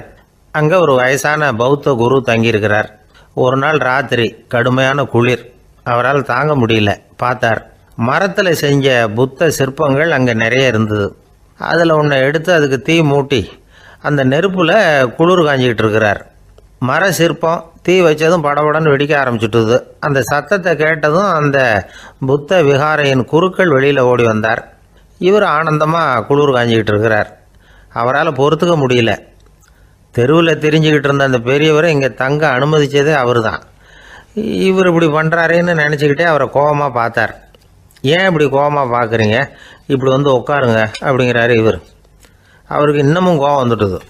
எங்கள் கடவுளை எரிச்சுட்டீங்களே அப்படின்னு சத்தம் போட்டாராம். அப்படியா அப்படின்னு கேட்டுக்கிட்டே அந்த சாம்பலை கிளறினார் இவர். என்ன செய்கிறீங்கன்னு கேட்டிருக்காரு அவர்.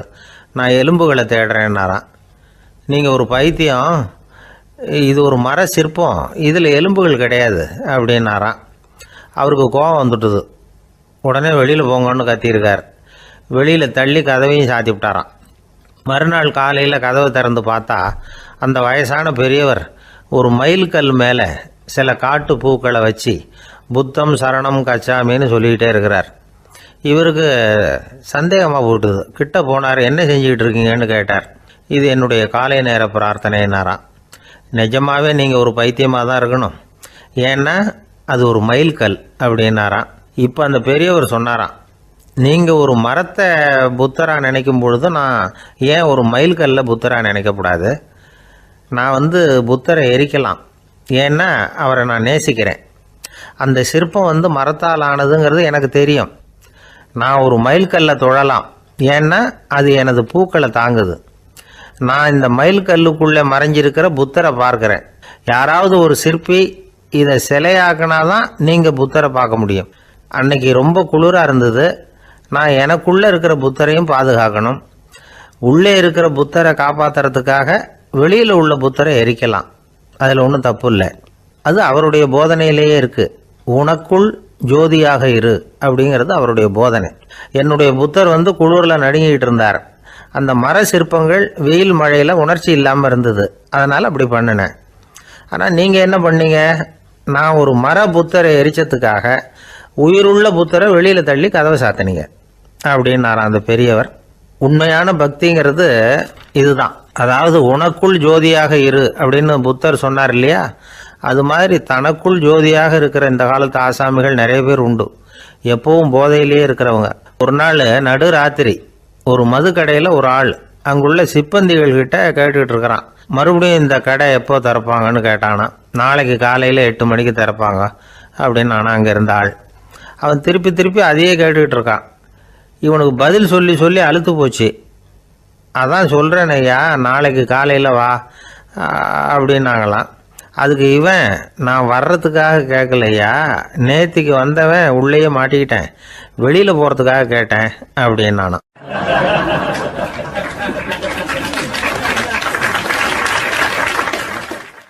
ராமகிருஷ்ணர் வாழ்ந்த காலத்தில் நடந்த ஒரு நிகழ்ச்சி இது. அப்போது ஒரு ஓவியர் இருந்தாராம். அவருக்கு ஒரு ஆசை, ராமகிருஷ்ணர் படத்தை வரையணும், அதை அவர்கிட்டயே கொண்டுட்டு போய் காட்டி அபிப்பிராயம் கேட்கணும். இதுதான் அந்த ஓவியரின் ஆசை. உடனே ராமகிருஷ்ணர் படத்தை வரைஞ்சி முடித்தார். அதை எடுத்துக்கிட்டு போனார். இவர் போன சமயம் அங்கே ராமகிருஷ்ணர் சீடர்களோடு உட்காந்துருக்கிறார். விவேகானந்தர் அங்கே இருக்கிறார். இந்த ஓவியர் கொண்டுகிட்டு போய் தான் வரைந்த ஓவியத்தை அவர்கிட்ட காட்டினார். ராமகிருஷ்ண பரமஹம்சரின் ஓவியத்தை ராமகிருஷ்ணர்கிட்டயே காட்டுறார். ராமகிருஷ்ணர் என்ன பண்ணார் தெரியுமா? அந்த படத்தை பார்த்தார். உடனே அது காலை தொட்டார். குருதேவருடைய இந்த செயல் சீடர்களுக்கு ரொம்ப வியப்பை உண்டு பண்ணிச்சு. சில பேர் மனசுக்குள்ளேயே ரொம்ப குழம்பி போக ஆரம்பிச்சிட்டாங்க, என்ன இப்படி பண்ணுறாருன்னு. என்ன இது அவரோட படம், அவரே அவரோட படத்தின் காலை தொடுறார் அப்படின்னு யோசித்தாங்க. சில பேர் ஒன்றும் புரியாமல் ஒருத்தர் பார்த்து சிரிச்சுக்கிட்டாங்க.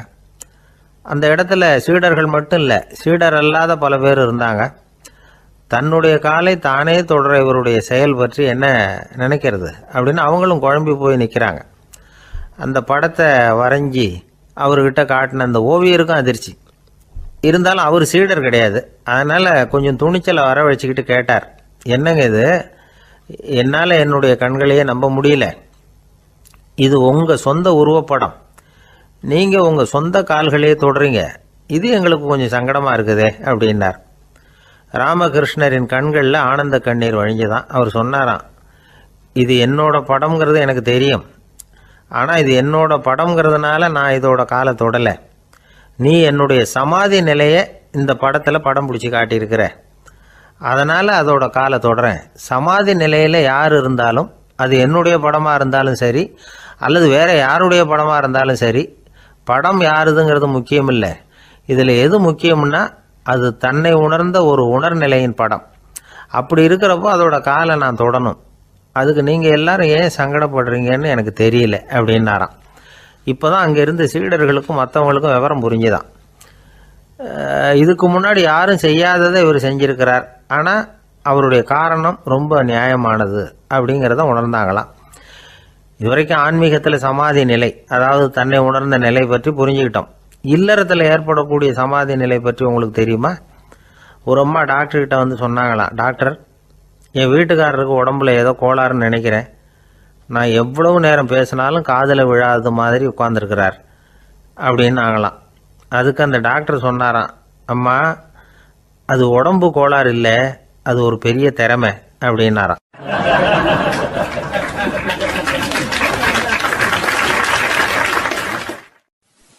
ஒரு ஏரி ஓரமாக ரெண்டு பசங்க நடந்து போய்கிட்டு இருக்கிறாங்க. அதில் ஒருத்தன் பணக்கார வீட்டு பையன், இன்னொருத்தன் ஏழை. இவங்க ரெண்டு பேரும் போய்கிட்டு இருக்கிறாங்க. வழியில் ஒரு இடத்துல ஒரு ஜோடி செருப்பு இவங்க கண்ணில் படுது. ஒரு விவசாயி அந்த செருப்பை அங்கே விட்டுட்டு பக்கத்தில் இருந்த ஏரியில் கை காலை கழுவிட்டு இருக்கிறார். உடனே அந்த பணக்கார பையனுக்கு ஒரு ஐடியா. அவன் சொன்னானா, டேய், இப்போ ஒரு வேடிக்கை செய்யலாம், அந்த செருப்பு ரெண்டையும் தூக்கி எட்டத்தில் வீசி எரிஞ்சிருவோம். அந்த ஆள் வந்து பார்த்துட்டு செருப்பை தேடி அல்லாடுவான், அங்கேயும் இங்கேயும் ஓடுவான், திரு திருன்னு முழிப்பான். அதை பார்த்து நாம் ரசிக்கலாம், நல்ல தமாஷா இருக்கும் அப்படின்ட்டுருக்கான். இப்படி சொல்லிவிட்டு அந்த செருப்புகளை தூக்கத்துக்கு போனானா. கொஞ்சம் பொறு அப்படின்னானா அந்த ஏழை பையன். ஏன்னு கேட்டிருக்கான் அவன்.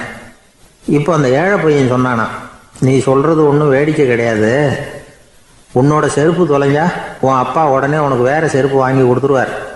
ஆனால் அந்த ஆளுக்கு இந்த செருப்பு தொலைஞ்சதுன்னா வேறு புதுசாக வாங்கிறதுக்கு வாயையும் வயத்தையும் கட்டி பணத்தை சேர்க்க வேண்டியிருக்கும்.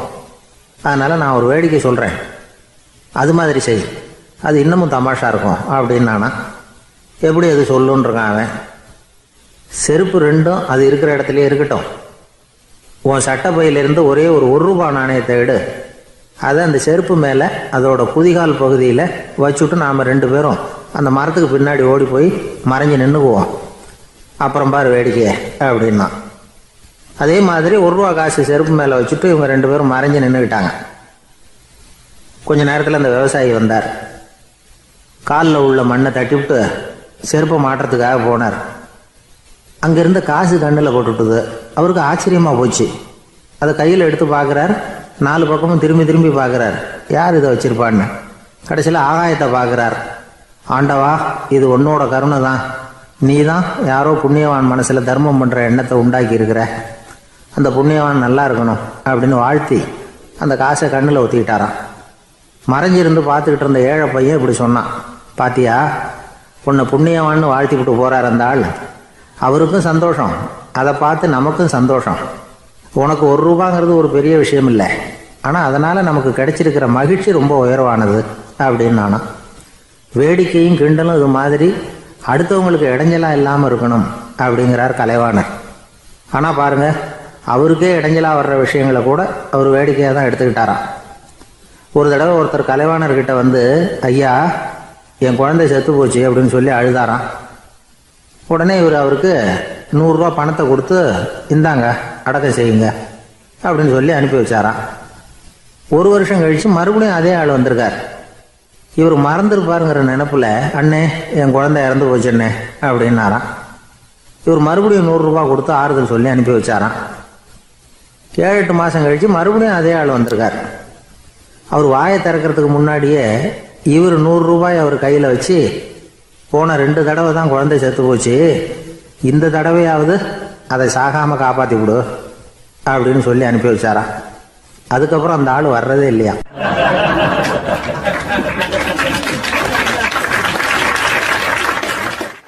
ஒரு ரயில் வேகமாக போயிட்டுருக்கு. அது ஒரு ரயில்வே ஸ்டேஷனில் கொஞ்ச நேரம் நின்றுது. அப்போ அதில் ஒரு ஆள் ஏறினார். தலையில் ஒரு மூட்டையை வச்சுருந்தார். மூட்டையை தலையில் சுமந்துக்கிட்டே உள்ளே வந்தார். மூட்டையை தலையில் சுமந்துக்கிட்டே ஒரு இடத்துல உட்காந்தார். ரயில் மறுபடியும் புறப்பட்டுது. இவர் தன் தலையில் இருந்த மூட்டையை கீழே இறக்கி வைக்கணும்ல, வைக்கல, சுமந்துக்கிட்டே வரார். எதிரில் உட்காந்துருந்தவர் கேட்டார், ஏங்க ஏன் இப்படியே உட்காந்துருக்குறீங்க தலையில் மூட்டையை வச்சுக்கிட்டு, மூட்டையை கீழே இறக்கி வைக்கலாமே அப்படின்னார். வேணாங்க, பாவம், தலையில் இருக்கிற மூட்டையை இறக்கி ரயிலில் வச்சா ரயிலுக்கு பாரம் அதிகமாக இருக்கும் அப்படின்னார் அவர். இப்படி ஒரு ஆளை பார்த்தா நமக்கு சிரிப்பு தான் வரும். ஏன்னா ரயிலுங்கிறது அந்த மூட்டையையும் சேர்த்து சுமந்துக்கிட்டு தான் போகுது. அவன் அந்த மூட்டையை தலையில் வச்சுருந்தாலும் ஒன்று தான், தரையில் வச்சுருந்தாலும் ஒன்று தான். அதனால் ரயிலுக்கு எந்த மாற்றமும் ஏற்பட போகிறதில்ல. அதே மாதிரி தான் நம்ம மனமும். இதுவும் ஒரு தேவையில்லாத சுமை, அனாவசியமாக சுமந்துக்கிட்டு இருக்கிறோம். இதை கீழே இறக்கி வச்சுட்டா வாழ்க்கை பிரயாணம் சுகமாக இருக்கும். ரயில் பிரயாணம் பண்ணுற அந்த ஆள் மூட்டையை சுமக்கிறான், வாழ்க்கை பிரயாணம் பண்ணுற நாம மனசை சுமக்கிறோம். இது ரெண்டுக்கும் எந்த வித்தியாசமும் இல்லை. மனசை கீழே இறக்கி வச்சுட்டா பாரம் இல்லாமல் வாழலாம், பறவைகள் மாதிரி பறக்கலாம், குழந்தைகள் மாதிரி கள்ளங்கபடம் இல்லாமல் வாழலாம். இந்த வெளி உலகத்தில் நாம் நிலை பெற்று இருக்கணும், வேரூன்றி இருக்கணும். அதே சமயம் நம்முடைய உள்வெளியில் ஆன்மீக வாழ்க்கையில் பாரம் இல்லாமல் இருக்கணும். அப்போ பறக்கணும், நதியை போல் ஓடணும், மிதக்கணும், பயணம் சுகமாக இருக்கும், களைப்பு தெரியாது, கவலை தெரியாது. ஒரு சீடன் போதி தர்மரை நாடி வந்தான். குருவே, நீங்கள் என்ன வெறுமையாக இருக்க சொன்னீங்க, நான் இப்போ மறுபடியும் வெறுமையானவன் ஆகிட்டேன், அதனால் இப்போ என்ன செய்ய சொல்கிறீங்க என்ன அப்படின்னு சொல்லி நின்னான். உடனே அந்த குரு பக்கத்தில் இருந்த ஒரு குச்சியை எடுத்து அவன் தலையில் அடித்து, போய் அந்த வெற்றுத்தன்மையையும் வீசி எறிந்து விட்டு வா அப்படின்னார். நான் இப்போ காலியாக இருக்கிறேன்னு ஒருத்தன் சொல்கிறான்னு வச்சுக்கோங்க, அது உண்மை இல்லை. ஏன்னா இன்னமும் அதில் நான்கிற எண்ணம் இருக்குது. எந்த சிந்தனையும் இல்லாமல் இருக்கிறது கடினம்தான். ஆனாலும் மனிதன் அதில் உள்ள நுட்பத்தை புரிஞ்சுக்கிட்டான்னா, இவ்வளவு தூரம் தூக்கி சுமந்துக்கிட்டு வந்த அந்த மனதின் முட்டாள்தனத்தை அவனே பார்த்துட்டு சிரிப்பான். இதுதான் பெரியவங்க சொல்லியிருக்கிற ஆலோசனை. நம்மால் ஒருத்தன் தலையில் ஒரு பெரிய மூங்கில் கூடையோடு ரயிலில் உட்காந்தான். கூடை தலையில் இருந்தது, கீழே இறக்கி வைக்கல. எதிரில் இருந்தவர் கேட்டார், ஏங்க எதுக்காக அதை அனாவசியமாக சுமந்துக்கிட்டே இருக்கீங்க, கீழே இறக்கி வைங்களேன்னார். இல்லைங்க, நான் வீட்டை விட்டு புறப்படும் பொழுதே என் பையன் சொல்லிவிட்டான், கூடையை தலையை விட்டு இறக்கக்கூடாதுன்னு அப்படின்னார். அவன் சின்ன பையன், விவரம் இல்லாமல் சொல்லியிருப்பான். இப்போ என்ன நேரில் வந்தால் பார்த்துக்கிட்டு இருக்கிறான், நீங்கள் இறக்கி வைங்கன்னார் அவர். அவன் நேரில் பார்த்துக்கிட்டு இல்லை, இருந்தாலும் நான் இந்த கூடையை கீழே இறக்கி வச்சா அது அவனுக்கு தெரிஞ்சிடும் அப்படின்னாரு இவர். அது எப்படின்னார் அவர். அவன் தனக்கு டிக்கெட் வாங்க வேணாம்னு சொல்லி இப்போ இந்த கூடைக்குள்ளே தான் உட்காந்துருக்கிறான் அப்படின்னார் இவர்.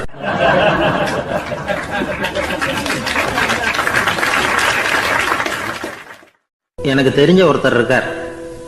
அவர் ஒரு பெரிய காவல்துறை அதிகாரி, ரொம்ப கண்டிப்பானவர். அவரை கண்டாவே எல்லாரும் பயப்படுவாங்க. அப்படிப்பட்டவர் வீட்டுக்கு போனால் அப்படியே அடியோடு மாறிடுவார். அங்கே போய் பார்த்தீங்கன்னா குழந்தைகளோட குழந்தையா அவர் விளையாடிக்கிட்டு இருப்பார். அலுவலக சமயத்தில் பார்த்தீங்கன்னா குதிரை முதுகில் அவர் உட்காந்துருப்பார். வீட்டில் பார்த்தீங்கன்னா அவர் முதுகில் குழந்தை உட்காந்துருக்கும். அவர் குதிரை மாதிரி போயிட்டு இருப்பார். இது எப்படிங்க முடியுது உங்களால் அப்படின்னு கேட்டாங்க. அது ஒன்றும் இல்லை, இங்கே வீட்டுக்கு வந்த உடனே என்னோட மனசை தனியாக எடுத்து வச்சிருவேன் அப்படின்னார். அது என்னங்க உங்கள் சட்டப்பயிலியாக இருக்குது மனசு, அது தனியாக எடுத்து வைக்கிறதுக்கு அப்படின்னு கேட்டாங்க. அப்படி இல்லைங்க, இது ஒரு பயிற்சி, மனப்பயிற்சி, அவ்வளவுதான் அப்படின்னார். இப்படி சமயம் பார்த்து மனசை தனியாக வச்சுவிட தெரிஞ்சவங்க வாழ்க்கையில் எப்பவும் உற்சாகமாக இருப்பாங்க அப்படிங்கிறது பெரியவங்க கருத்து.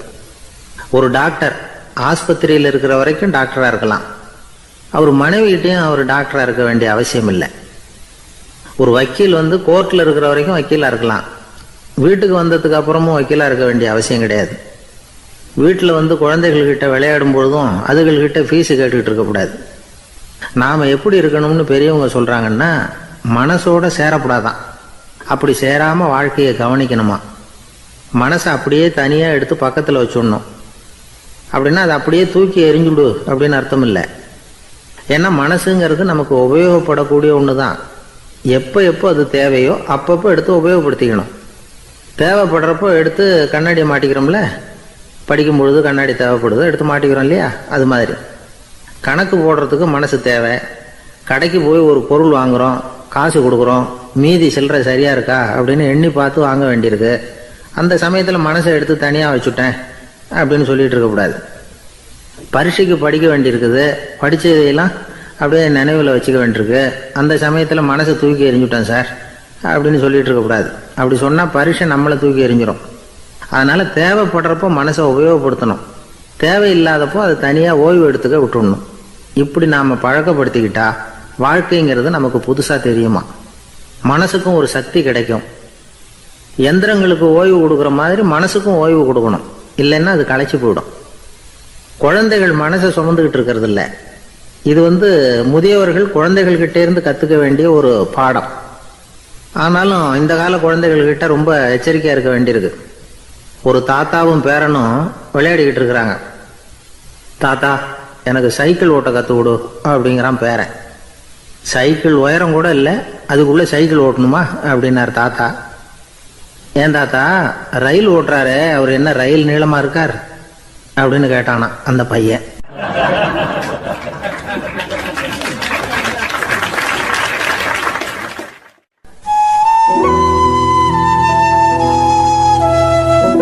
இருக்கிறாங்க. அந்த வழியாக போகிறவங்க வர்றவங்கெல்லாம் அந்த இடத்துல நின்று அது என்ன மண்டபம் அப்படின்னு விசாரிக்க ஆரம்பித்தாங்க. அந்த அப்பாவும் பிள்ளையும் தான் வர்றவங்களுக்கெல்லாம் விவரம் சொல்லிகிட்டு இருக்கிறாங்க. அதாவது இந்த இடத்துல ஒரு பெரிய மகான் சமாதி ஆயிருக்கார், அவர் சமாதியான இடத்துல இந்த நினைவு மண்டபத்தை கட்டியிருக்கிறோம் அப்படின்னாங்க. ஊர் பூரா இந்த செய்தி பரவிச்சு. நிறைய பேர் அந்த இடத்த தேடி வர ஆரம்பித்தாங்க. இங்கே கொஞ்சம் நேரம் உட்காந்துட்டு போனால் மனசுக்கு ஒரு நிம்மதி கிடைக்கிது அப்படின்னாங்க. அங்கே இருந்த உண்டியலில் நிறைய காசு போட்டுட்டு போகிறாங்க. பணம் கிடுகிடுன்னு நிறைய சேர ஆரம்பிச்சுட்டுது. பணம் நிறைய சேர்ந்த உடனே அந்த அப்பாவுக்கும் பிள்ளைக்கும் தகராறு வந்துட்டுது. பணம் சேர்ந்தாலே சொத்து தகராறு வரத்தானே செய்யும், அது மாதிரி வந்துட்டுது. பையன் அடிக்கடி நிறைய பணம் கேட்க ஆரம்பித்தான். அப்பா பார்த்தார், யோசனை பண்ணார், ஒரு முடிவுக்கு வந்தார்.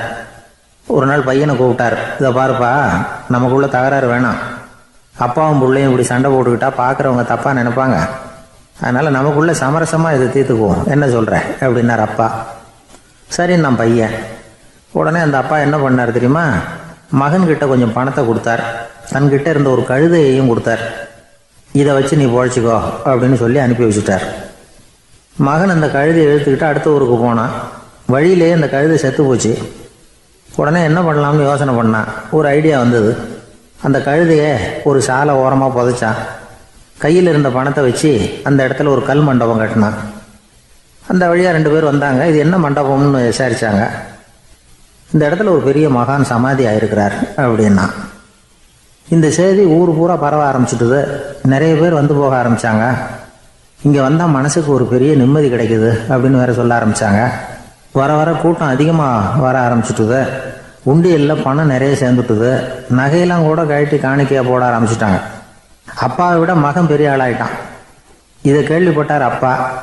பையனை பார்த்துட்டு வரலாம்னு ஒரு நாள் புறப்பட்டு வந்தார். பையன் ஓஹோன்னு இருக்கிறான். பங்களா, காரு எல்லாம் வந்துட்டுது. எப்படிடா இந்த அளவுக்கு ஆனே அப்படின்னு விசாரிச்சார். அப்பா, எல்லாம் உங்கள் ஆசீர்வாதம் தான். நீங்கள் கொடுத்த மூலதனத்தை வச்சு தான் இவ்வளவும் சம்பாதிச்சேன் அப்படின்னு நான் பையன். அது எப்படிறான்னு விசாரிச்சார். அப்பா, நீங்கள் ஒரு கழுதை குட்டியும் கொஞ்சம் பணமும் என்கிட்ட கொடுத்து அனுப்பி வச்சிங்க. அதை எடுத்துக்கிட்டு வந்தேன். வர்ற வழியில் அந்த கழுதை செத்து போச்சு. உடனே யோசனை பண்ணேன், அந்த கழுதையை இந்த இடத்துல புதைச்சேன். கையில் இருந்த பணத்தை வச்சு மண்டபம் கட்டினேன். மகான் ஒருத்தர் சமாதி ஆயிருக்கார் அப்படின்னு வதந்தியை கிளப்பி விட்டேன். ஜனங்கள்லாம் ஏமாந்து போய் காசை கொண்டாந்து போட ஆரம்பிச்சிட்டாங்க. நான் பொழைச்சிக்கிட்டு இருக்கிறேன் அப்படின்னா.